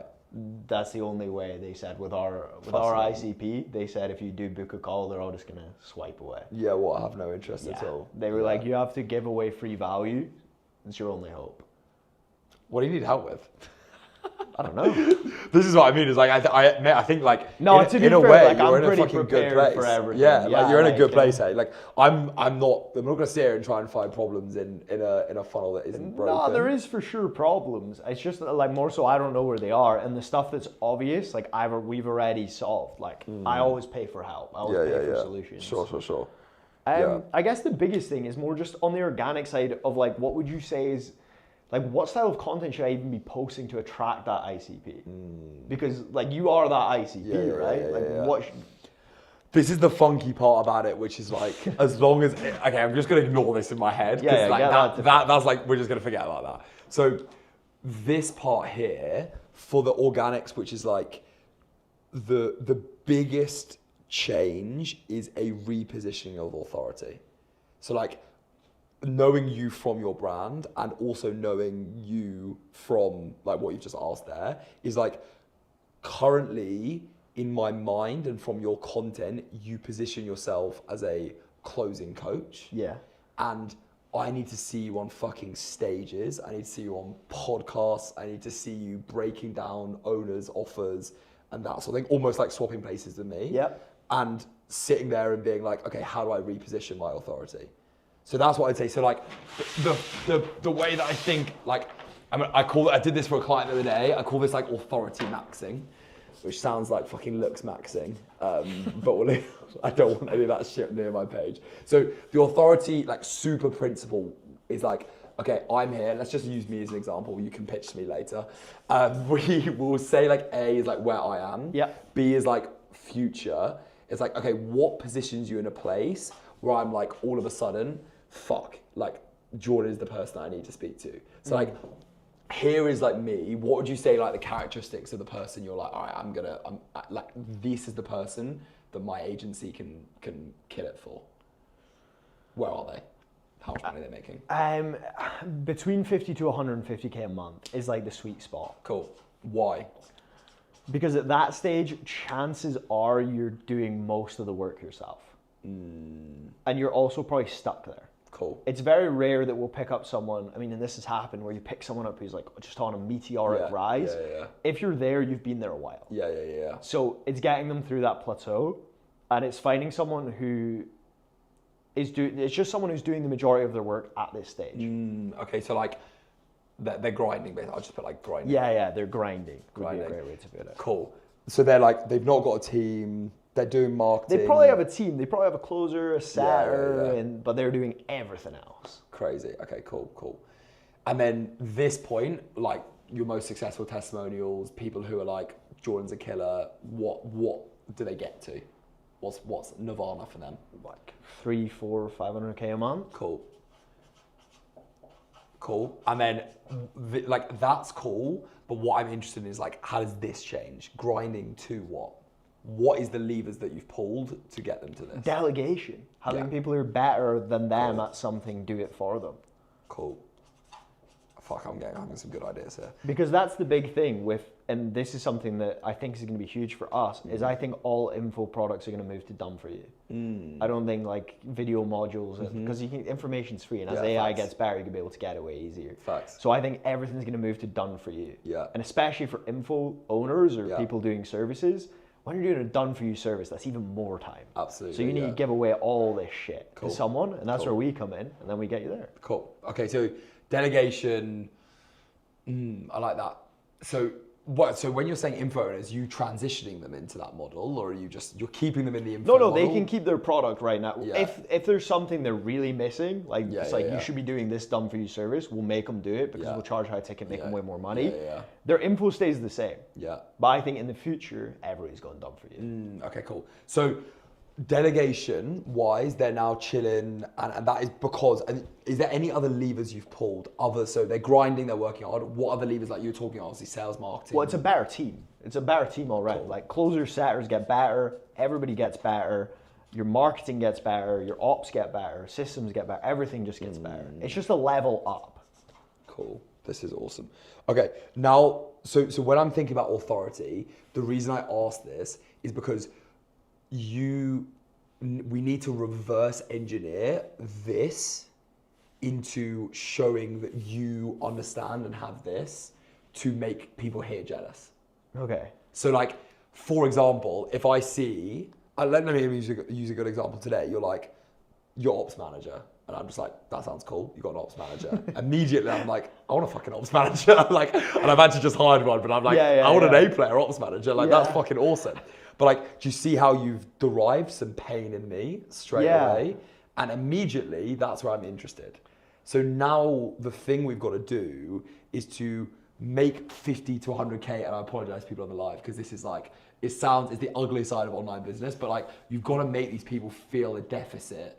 Yeah, you gotta in make them these feel like things. shit. It's like closing. Which you know, right? Yeah. So now I'm thinking, sorry, I'm taking over the writing here, my bad. No, but it's all good. like now I'm thinking, okay, like how do we ideate ideas on this like plan to create content that creates a deficit within i.e. someone stuck with 50 to 100K.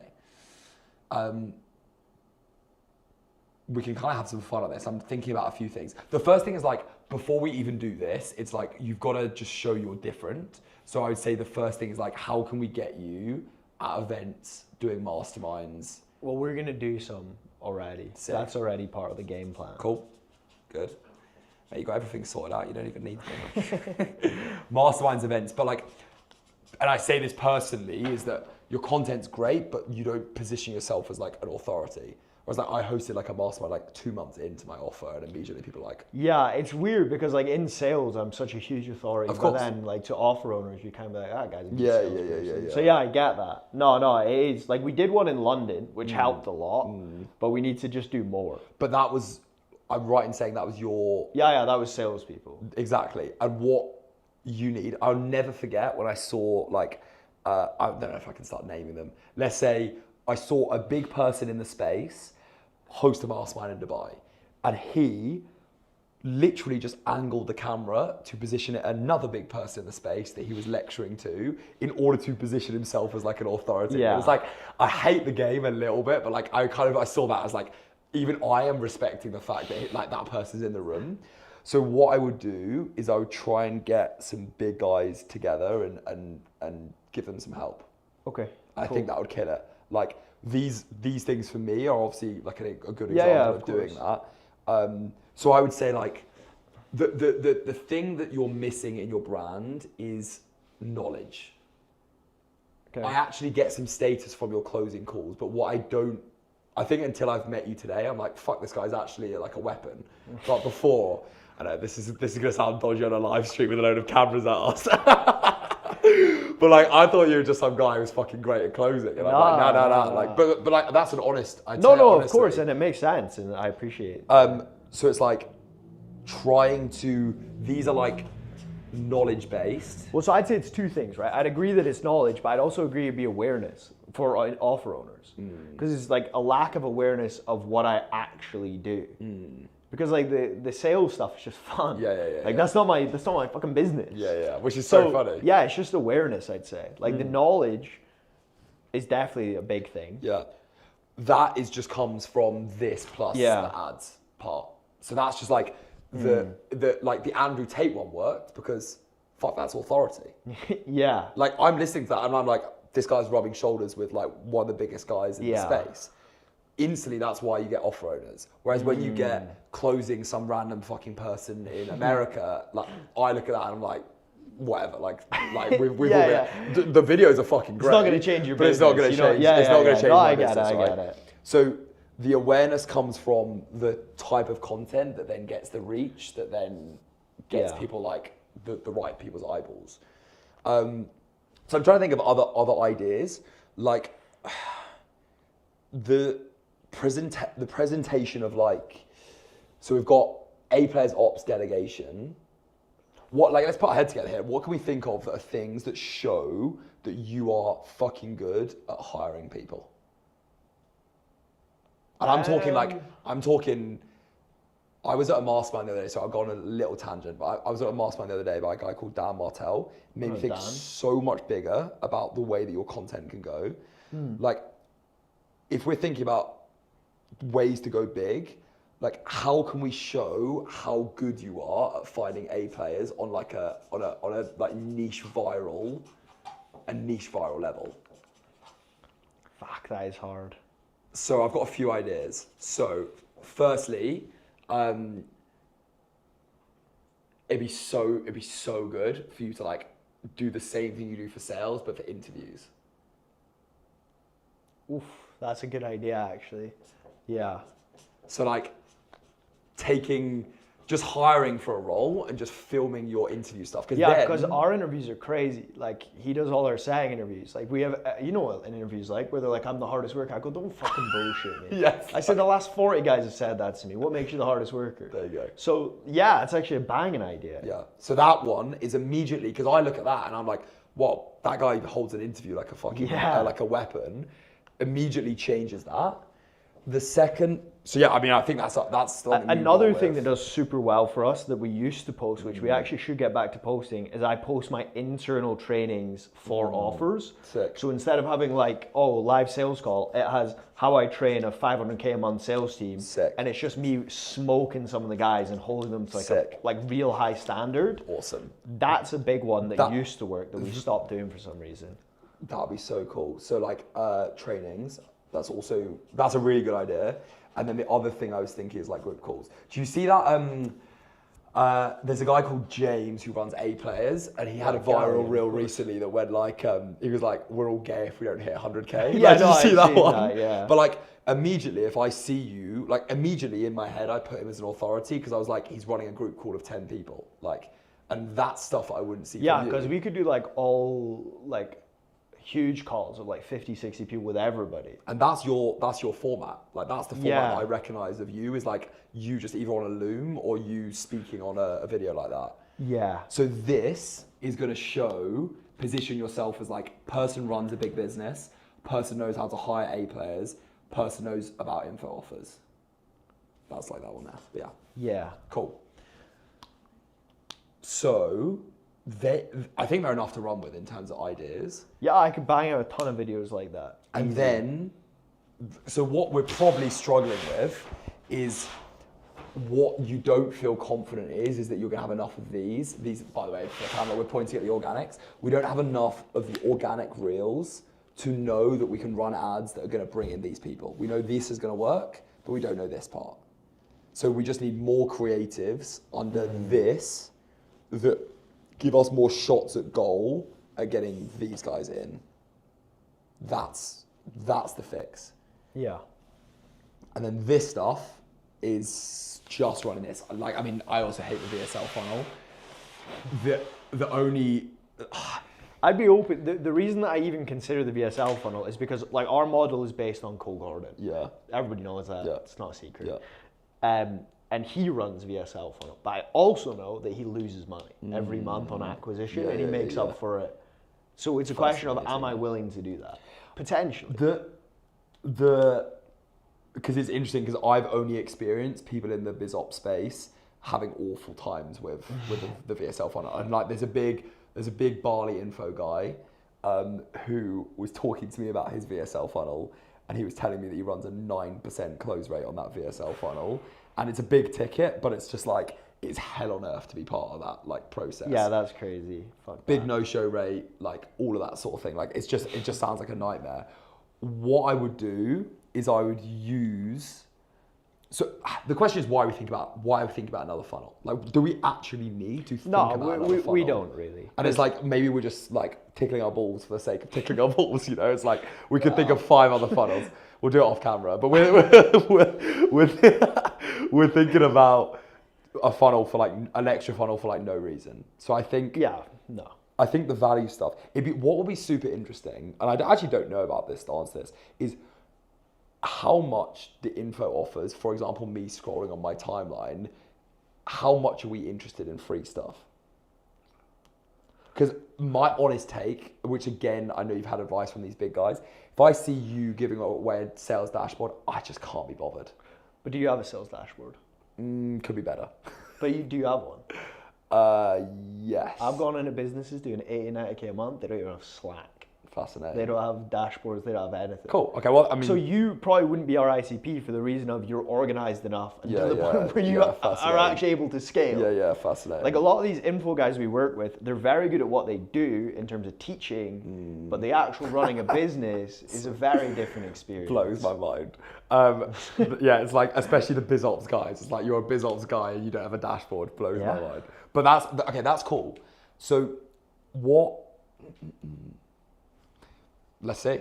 Like, again, I'm not going to be like, this won't work hypothetically. It might not work, but that's part of the game. Like I've posted, God knows how many organic videos that've got like 100 views. Yeah, facts. We've all been there. Yeah, it's part of the game. So it's what everybody says to do. It's what a lot of the other guys in my space are doing. Like all the big hitters, right? As we've started doing it, they're doing it too now.